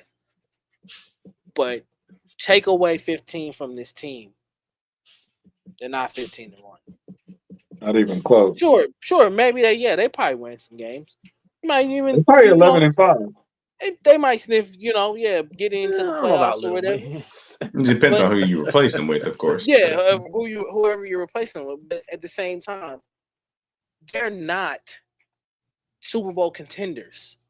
They're not talked about as being one of the better teams in this league. They're not being penciled in as going to New Orleans without They're him. not in the third leg of a three-peat. No. So we can sit here and say, yeah, this guy is great, this guy's better, blah blah blah. I don't even care at this point. They can all have the MVPs, the awards. You can have it. That's what you want. Continue to do that stuff because nobody remembers. I just was riding with my dad the other day, me and my dad was talking about this, and I asked my father, I said, how many MVPs did Brady win? Do you know? Because I know, because I'm a football fanatic. 4? 4. Mm-hmm. 4. But look at how long you had to. Now, how many rings he went? 7. Oh, you knew that quick. And he went to 10. You remember them damn rings. You remember the amount of trips he went to the Super Bowl. That's all that people remember. I hate how people get into this mode of winning matters. That's all that's all great players care about. Kobe Bryant didn't care about how many points he put up. It was about winning. It was about 6. What we got to do to win? That's what I want to do. Michael Jordan, I want to win. Derek Jeter, I want to win. Like, that's what great players do. Doesn't matter. Statistics, the awards, the accolades, it's all nice. Throw that shit out the window. Nobody remembers that. Nobody remembers the 5,000-yard season you had unless you went to the Super Bowl and won it all. Right. You think if we tie Mahomes down right now in a chair, dark room, lie detector test, Pat, do you care about the MVP award? What do you think his answer is now? No. No. He doesn't care at all. I think his answer would be yes. I think he cares. He just doesn't care more than winning, though. Mm-hmm. Now, if you phrase the question, what would you rather be, Pat? MVP or Super Bowl champion? You don't even have to time down to that. He would tell you the truth, whether it's in the press conference. You don't even need to hook the machine up. The machine ain't. You know what it is. And again, this is the thing for me. MVP aside, and I had this argument in Facts and Stats earlier today. They had an issue with saying, I thought that Patrick Mahomes, especially with this performance, has put himself over Joe Burrow this season. I think that Josh Allen and Lamar Jackson have had better regular season. I have no issues with saying that because they've been excellent and the teams are winning and they've done a good job. But being able to perform and do exactly what your team needs to win ball games when it matters most is a skill, and it is a part of greatness. It just is. And acting like it isn't is dumb, because the point of the game is to win at the end of the day, no matter what. And it takes special players to be able to bend the will of the game, no matter what's going on, no matter what anybody around you is going through, to bend the will of the game to your ability. And that's what Patrick Mahomes has always done since he stepped into the league. That's what he's done this year. And that's why he's the best quarterback in the fourth quarter. That's why he's the best quarterback on third downs, because on every high leverage moment, he has made sure that he bent the will of the game to what he can do to make sure the outcome is a win in the Chiefs' favor. And that's why they have the 1 seed locked up. That's why they have 15 wins. That's why they're back-to-back Super Bowl champions. That's why they're looking to be the first team to three-peat in National Football League history. Point blank, period.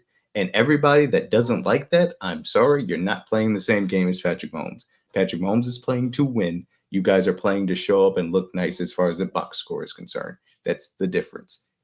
Sorry. And guess what? You want your quarterback to be looked at as Patrick Mahomes? Beat him. You didn't do that. You haven't done it in 625 days when it mattered. Keep counting. It's going to happen again in January. I already told y'all what's going to happen in the AFC playoffs. It's on my Twitter if you want to go find it. The Chargers and Broncos are going to lose to the Bills and Ravens.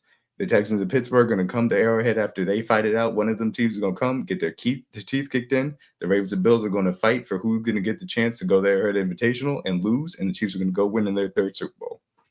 That's how this is going to go. Y'all pick whoever wants to lose from the NFC. Because 15 is there. And what he does when it comes to playoff time is he bends the will of a game that when it matters most against whoever the opponent is, no matter how good the opponent is, no matter how much I want to say he's historically great or this guy DVOA or this guy's passer rating, it don't matter. He wins every single time. And that's why you're the best. That's why Tom Brady was the best. That's why Derek Jeter was the best. That's why Joe Montana was the best. That's why everybody that's a legend in every single sport is the best. Because when it matters most, they compete no matter who is out there on their team or the other team, and they win. That's how this works. That's always how sports is. D-Mac preaching right now. He like a combination of Neo and Thanos. It's like he's inevitable, but he's the one at the same time. I loved it because I was definitely about to preach about the third down and fourth quarter stats. That was lovely. That was lovely. And we have the ability, and I'm a numbers guy. I like to be able to quantify these things, and we can quantify it. When you are the best, when it matters most, guess what? That means that you're a winner. And that's it ain't gotta make sense. Stop trying to calculate it. It ain't gotta make sense. It don't make sense. It don't make sense that they're 15-1 right now. It really don't when you break it down. But they are. And they about to rest up and get healthy on y'all. Yeah. Why y'all didn't do nothing? Why did y'all just sit there and let it happen? I'm confused. Country, I disagree. It makes perfect sense to me. This team has won 2 Super Bowls in the last 2 years. This team has won 3 Super Bowls in the last 5 years. It has not gone out of the playoffs earlier than regulation in the AFC Championship game for a reason. They have the best head coach in the National Football League, the best quarterback in the National Football League. They have the best GM in the National Football League. They have a great roster in the National Football League. Everybody knows what to do when it matters most. Guess what? They don't panic. They don't mess up when it matters. They don't score 10 points on the road against the Patriots to open the season. They don't throw game-losing interceptions versus the Steelers on the road and divisional opponents when you need to get those games. They don't do those things. They go out there and they win. Man, what that sound like? Damn. What's their name? I know a few guys. They don't throw for under 100 yards and get blown out by Lamar Jackson either. They definitely don't beg. They definitely don't beg for you to win so they can get in the playoffs. They definitely don't. No, they don't need to do that either. Right, and people about to give that man the MVP, but hey, it is what it is. And guess what? If for some reason they don't handle their business in the regular season, they'll go on the road and handle their business. No issues. We'll go to your house. Josh Allen, we'll come to your house. Lamar Jackson, we'll go to your house. Ain't no issues there. No, we'll come. Bro, we'll play on the parking lot, bro. Like, it don't matter. We'll play wherever you need to. When it matters most, 15 is getting the win. And if your quarterback ain't do it, I'm sorry to tell you that. That's all that matters. Yeah. It's about winning. A bunch of 40-degree days. That's what y'all giving me. I don't root for the Kansas City Mahomes. I root for the Kansas City Chiefs. Guess what 15 does? Win Super Bowls for the Chiefs. Simple. Hey Chuck, take us out, man. We don't even need to talk no more after that little speech. There's a few more things before we wrap up tonight. Do we even got to discuss this Denver game? Does anybody care? Look, that's gonna be a really short I'm talking show. about the next week. Yeah. Right. Be a really short show. See y'all next year. but man, that was beautiful, D-Mac. I love every minute of that. I'll say this, man. Like the past few weeks, since his offensive line has gained chemistry, since Patrick has been more comfortable, what I saw yesterday, man, all of a sudden the deep ball is back, man. And we mentioned it earlier. Justin Watson, he ran under the ball this time for a touchdown. This is the most comfortable Patrick has been this season. Like the quick passing game is flawless. The intermediate stuff is flawless. Like There's not one play that he can make. And you know what's a trip, bro? Like, I didn't rewound this play so many times, bro. Like when he flipped the pass out to Samaje Perine at the last minute. Hey man, stop playing with Pat, bro. Stop playing with Pat, bro. Like, how did he know that somebody's gonna get up and get to the and for him to catch the pass, bro? Like, He wheeled him up, bro. I looked at his play so many times. I'm like, was Patrick actually trying to throw that away just to avoid a sack, or did he really know that somebody's gonna get up and try to catch the ball? Like, it's a trip. It's a trip watching 15 play. Man. How do you know the dude was gonna bite on it? Because the dude when the bit on it, he could have.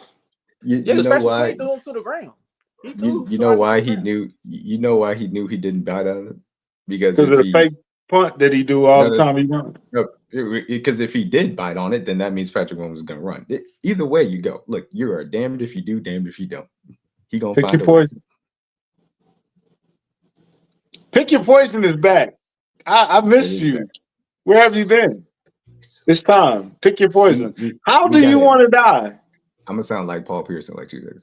We got a little taste of it these last 2 weeks, but I can't wait to see what it looks like in the playoffs, man. I cannot wait because we got Hollywood, we got Xavier Worthy, who's playing like an amazing fucking wide receiver 1 right now. We got DeAndre Hopkins, we got Travis Kelce, we got Noah Gray, we got 3 good backs, dog. I can't wait to see what it looks like in playoffs because we've only gotten a little bit of it. It's scary. It's scary hours at this point, man. Like, we getting people back, bro. Like, and we still got more that's possibly gonna come back for the playoffs too. Don't say that. Don't say that. Don't say that. Nah. Scott, he cool. He chilling. Don't say that. Scott can come back just to get his ring. But speaking of Xavier Worthy, I am happy that I am happy that Peyton Hendershot is back though, because we could use the tight end help since we keep losing tight ends apparently. But I'm happy that Hendershot is back. Yeah, but that tight end room is crazy. But speaking of Xavier Worthy, man, I'll probably leave the floor to DG on this one after I get through my spill. Xavier, like, the kid just continues to improve. He continues to ball out, man. 8 catches, 79 yards in the touch. Like, this kid, does he lead the team in touchdowns? Yes. He got 8. Yeah, he's got 8 total touchdowns. He only he's got 15? No, he doesn't have that many. How many? Yeah, 15 touchdowns?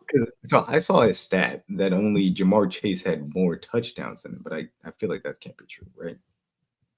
No, as far as like wide receivers, I don't know about that. He's got 9. He got 10? He's got 9 total touchdowns. Looking at he got 10? Well, 10? He could really be having more right now. That's man, I was there. A lot of y'all was y'all was talking that talk to DG, man, when he was happy during that draft. I was one of them guys, man. Y'all, if DG had a bust, man, he would be on his 3rd victory lap by now, bro.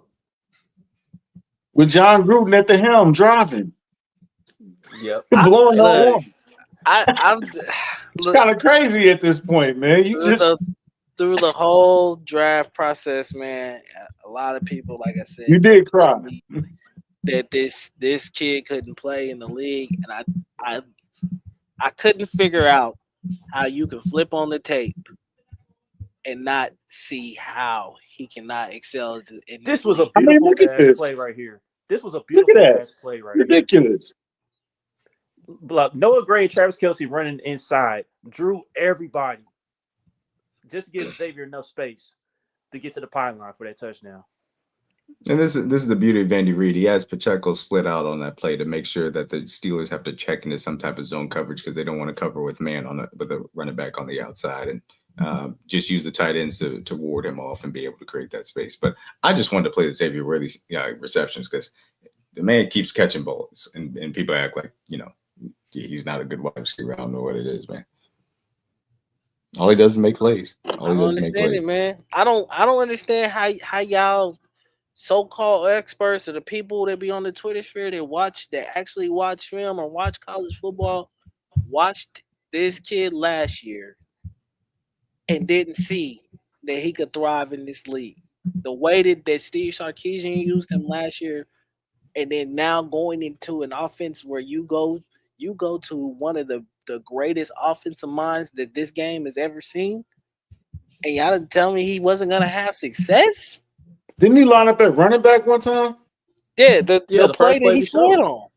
Yeah, that's the one he scored on. You know? Yeah. Stop playing with Andy Reid, man. Right. And now, not only is the talent there, the mental aspect of the game, as you can see, is starting to show up or whatever. When the game start to slow down, scary hours. Oh, the game's slow when right I now. when I know I got you because of this, of the leverage that I'm playing on you, and I can use my speed as a threat on that. You know, like you had people telling me last year he can't run routes. Yeah, that was silly right there. Like, This is a man. This is a man who was an impact player for Texas as a freshman. Like you telling me that he can't run routes? Come on now, that's just a lie. It's not true.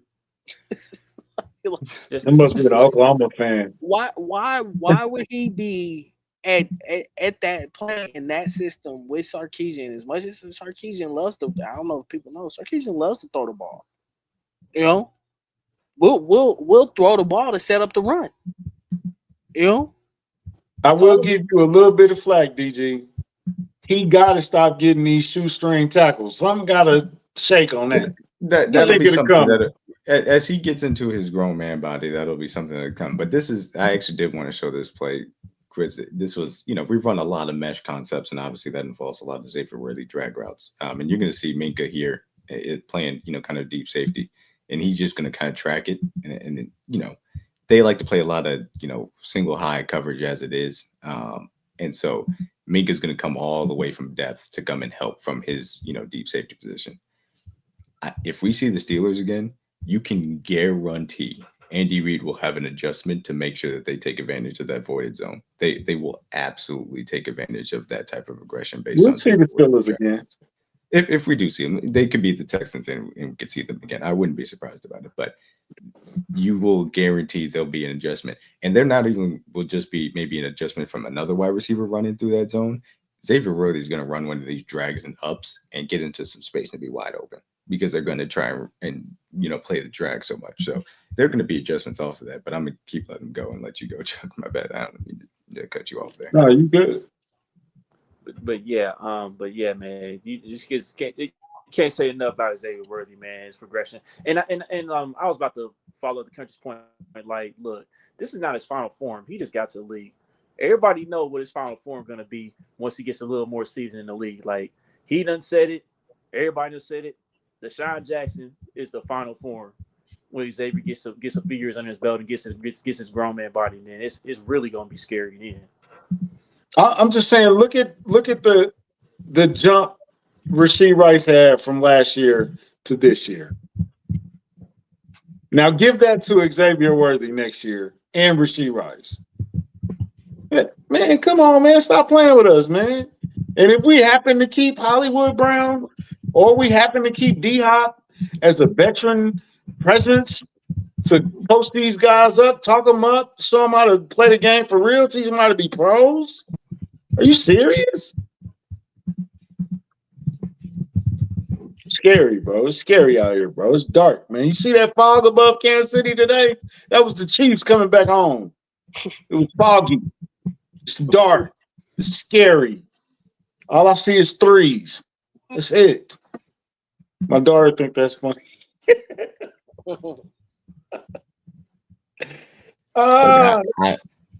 I said it back in March, man. Deshaun Jackson was my comp for Xavier Worthy because of his ability to really feel the game and ball tracking skills, and obviously the elite difference making type of speed. He's in some ways he's even exceeded my expectations in how quickly he could develop. But I think Andy Reid looked at him and said, "Oh, I know what to do with this guy. I developed Deshaun Jackson. I know what to do." Why was this a concern? You've seen it happen before. Deshaun Jackson, he did it. Devontae Smith is doing it right now.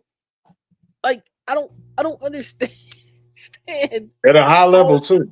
Yes, like, bro, I get it. 160 pounds is not very heavy or whatever, he possesses something that a lot of players in this league don't have.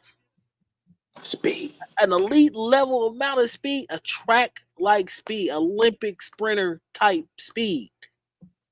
You know, and this is not a John Ross type of situation where you Hey, take bro, stop saying that because that's so disrespectful to no, Xavier. but I'm saying in the sense that a lot of people treat when they see these type of guys, I- they treat it as, oh, he's just speed. Oh, he's a track athlete that they tried to turn into a football player. And that simply was never the case. Like, he's been a football player his whole life. You know? He just happens to be very fast. So That's the thing. That's the thing about it. He went through Texas. He didn't really miss games. He had one issue where he broke his hand and dropped a few more extra passes. But no, he's generally been a durable player playing at not even I won't at the Power Five school. Like Texas has always been one of the Power Five schools. So that's not that big of a concern. And it's similar to Lamar Jackson in the sense that when you're a better athlete than everybody else on the field, you are going to very rarely take those types of hits. You just are. He's taken maybe one or two of them. He took the one against the Buffalo Bills in which he made the contested catch in which the safety kind of crunched him, and he handled that just fine. Those are rare hits. He's generally not going to be touched all that often, or if he is, it's going to be a shoestring tackle because guys are diving at his ankles because they can't catch him. So that's just the the only way reality you of the think situation.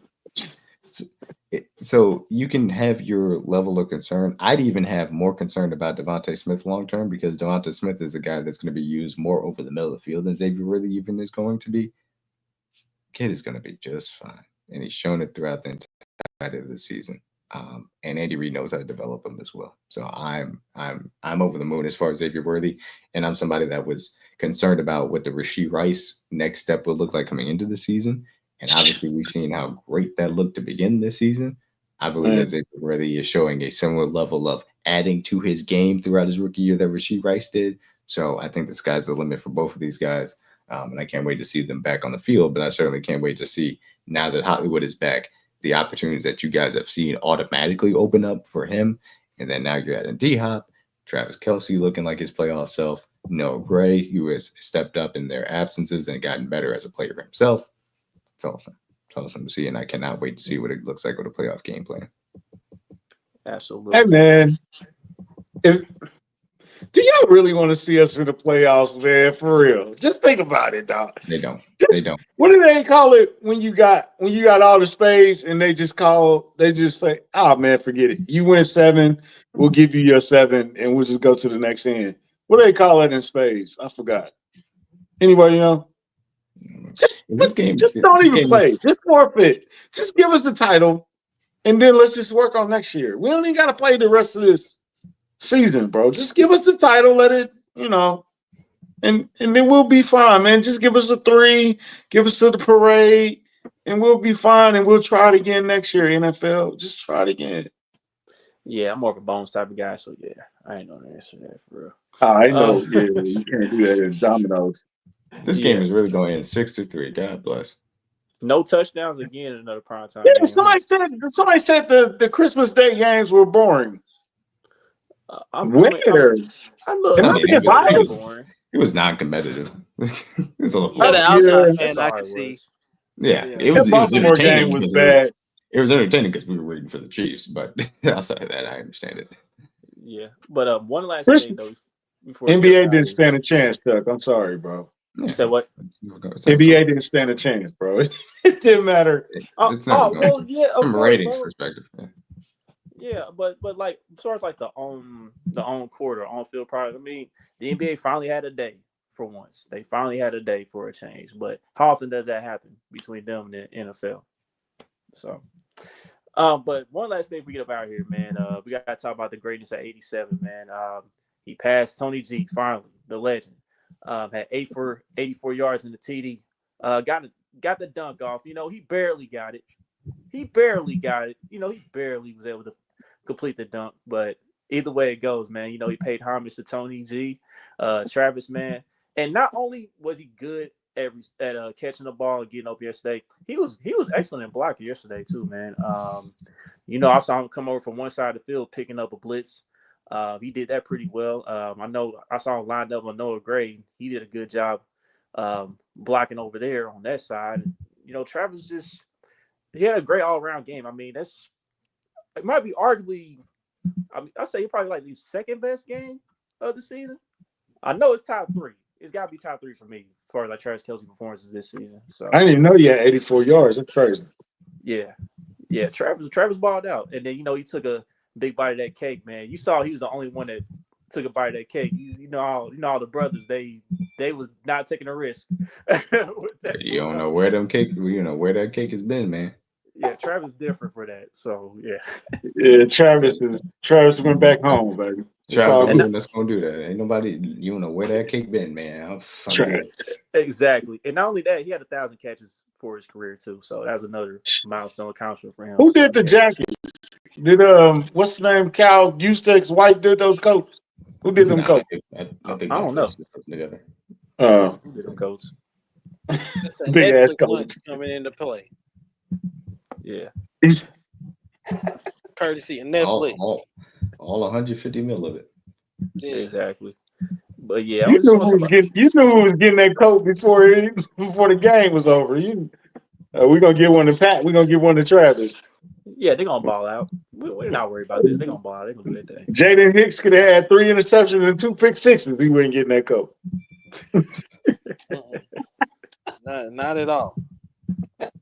They could have gave it to Trent McDuffie, to be honest with you. But anyway, go ahead, Chuck. I'm sorry.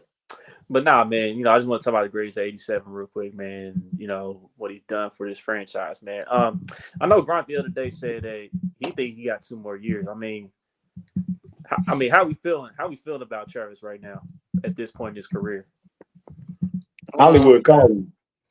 I don't think he's done just yet. I do think he probably plays another year, at least or 2.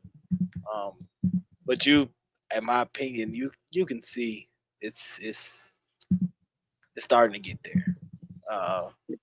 Just the you can just tell in the some of the plays he has, the lack of explosion that he used to have, and that's given just because of age and time, injuries and stuff like that start to pile up. But I still think he's playing at a very high elite level. I think mentally he's one of the smarter players in this league. A lot of people don't give him credit for that. So I think that's something that can give you longevity in this league as well too.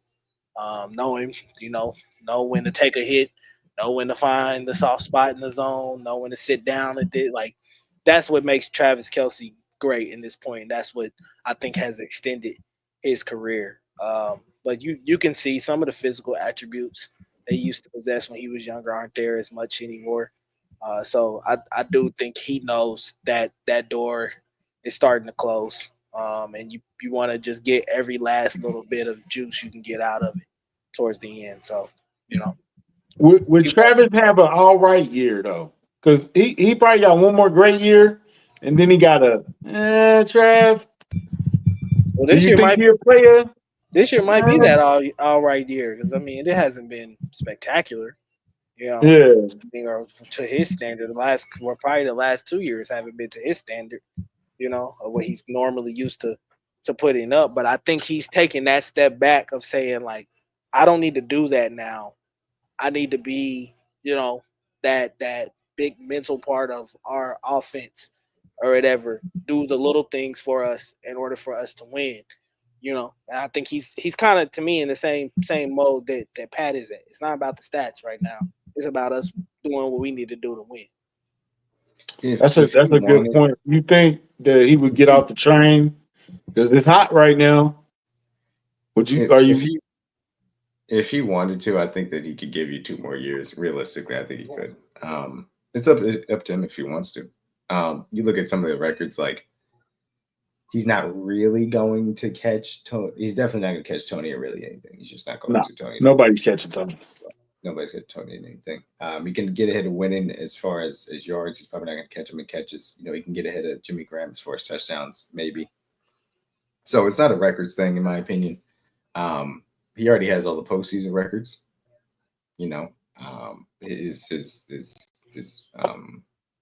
what's it called? His legacy is secured from that standpoint. So it's just about if he wants to play. If he wants to, then I think he will. But if he doesn't want to, I can understand it. I don't necessarily think that all of this extra stuff is some indicator either way. I think it's just he wants to have fun and he wants to talk with his brother and he likes to do movies, etc. So I don't know. We'll see. But I'll tell you this one way or the other. I'm very happy that Noah Gray is here. Regardless of how it goes, whether he cut into or it's nasty, dog. Or whether he ends up being the number one tight end. I'm happy that Noah Gray is here, regardless of what happens. 63 is like junior varsity. 63 is disgusting work, bro. Like, you know when they had those little football games at halftime at the game, like when you be an area, they had those little kids playing football games during halftime. That's 63. Right? If you're a Bears fan, all you can do is just drink through these games. There's no way you're going through these games sober, dog. Like, there's no way I could do it sober. But DG, what if you're doing a drinking game and they got a score for you to drink? Look, you ain't drink. That's why I would say they don't score, so you can drink. Every punt, then you can take a shot. Every punt, and you can drink. Remember when Caleb said you won't be putting a lot this year? Yeah, we definitely drunk. Every punt is a shot. Every 2 sacks is 3 shots. You're gonna be on the floor. Turnover 5 shots. Hey man, come on, man. People got to drive. Don't drink it and drive. But you better Uber. You ain't making Are it those back. 5s next to those 12s, Steve? Are those 5s behind you? Yes. This one. Okay. That dude, McCountry looking hella hard. Your shoe collection. I really am looking like he got some 5s. Hey, it's better than 63, man. Yeah, it is. Yeah. Hey, Merry Christmas to everybody, man. It was a great Christmas because I was not disappointed. Last Christmas absolutely sucked. Christmas I had to turn the game off after the second quarter. It was awful. Man, it was terrible. So none of that this year. Thank you, Chiefs Kingdom. Thank you, Chiefs, for not ruining Christmas this year. The kids had a great time. Family had a great time. Y'all had great Christmases. Everybody good? Yeah, I was just about to ask the room. Yeah, my Chef Christmas tried to great, man. cook some. It looked cool. It looked cool. You know, it looked fire. Stop playing. Nah, It looked cool, man. I'm not going with That was A1 prime rib, man. Stop playing. It's still there though. Nobody took none home. It was like, bro, that was almost gone. Nah, everybody had a good Christmas though. Absolutely. Yeah. Great Christmas. Hope you guys did as well. Yeah, I didn't get a gift, bro. That was crazy. It's the first time. Wait, talking about your kids didn't get you a gift at all? Not a damn thing. My daughter over here laughing right now. That's crazy. They said this ain't about you. It ain't about me. See, Right? thank you, DG. It's about us. I know. I wanted something though. I ain't gonna Give lie. me some money. I said, dang, they could at least got you a lottery ticket or something. Like, It ain't that old. Jesus Christ. Lottery ticket. nah, this way. Lottery ticket's crazy. Somebody won $1 million at the Cosentino's in Brookside Market on a scratch off. It's crazy. Dang. Wow. Man. So anyway, Merry Christmas, Happy New Year's. We don't have no other shows for this year. This is the last show of the year, right? We gotta talk about the Denver game somewhere. I mean, we could talk Well, about the Denver game. The Denver game is in next year. Oh well, yeah. We'll have. It would be next year. I don't know. Are we gonna do a New Year's Eve show? Yeah, are we gonna do a New Year's Eve show? We can do New Year's, or we can do Monday before then if you want to. Yeah, we might. We'll probably have a Monday Tell the Truth edition. Oh, okay, cool. Yeah. Last of the year. Yeah. I'm gonna jump on that bitch with some champagne. Yeah, I'm about to say I may slide in there. I may slide right. Tell the truth. Yeah, they don't really let us not tell the truth. We ain't like we hold y'all back. Yeah. Brother, it's the same StreamYard. like, yeah, that's all I'm about to say. Hey, D-Mac, don't tell the behind the scenes. Come on, bro. Look, I appeared on this show for a little bit one time. Yeah. I'll be in the chat room starting the shit. No, we might pull up on the New Year's Eve edition to tell the truth and come with our honest opinions. I like it. So More than welcome. More than welcome. Chuck, send us out, so let's go bro. and pay some bills real quick before we get up out of here, man. Yes, please. So that everyone knows, man. Again, we're Underdog Fantasy promo code Kingdom Cash. So you do up 100% match deposit. Believe it's up to is it $1,000 or $100? I can't remember, but I use think it's that promo. 1,000. Yeah, up to $1,000 $1,000 deposit match. Yeah, Mhm. up to $1,000. If you put in 100% of your deposit. So all you gotta do is use that promo code. If you don't have Underdog Fantasy, you want to sign up. There's the code right there for your screen. And I think Hopefully you D-Mac bet on this game tonight. Yeah. I know D-Mac had posted a play for Thursday night game, and it was trash. So yeah. Under. No touchdown. All under. No Geez, touchdown 6-3. God. I feel bad if you had anybody in this game in fantasy and your fantasy championships did not work out well for you. I Oh apologize. gosh. Ooh. Yes. Ooh. Ugly. Unless you had the Seattle defense, in which case, good job. Right. Yeah. Jesus Christ. So with that being said, man, we 2 hours in. Let's get up out of here. Don't forget to like, subscribe, comment, share all your social media platforms. Till the next episode, we out. Happy Kwanzaa. Happy Kwanzaa, y'all.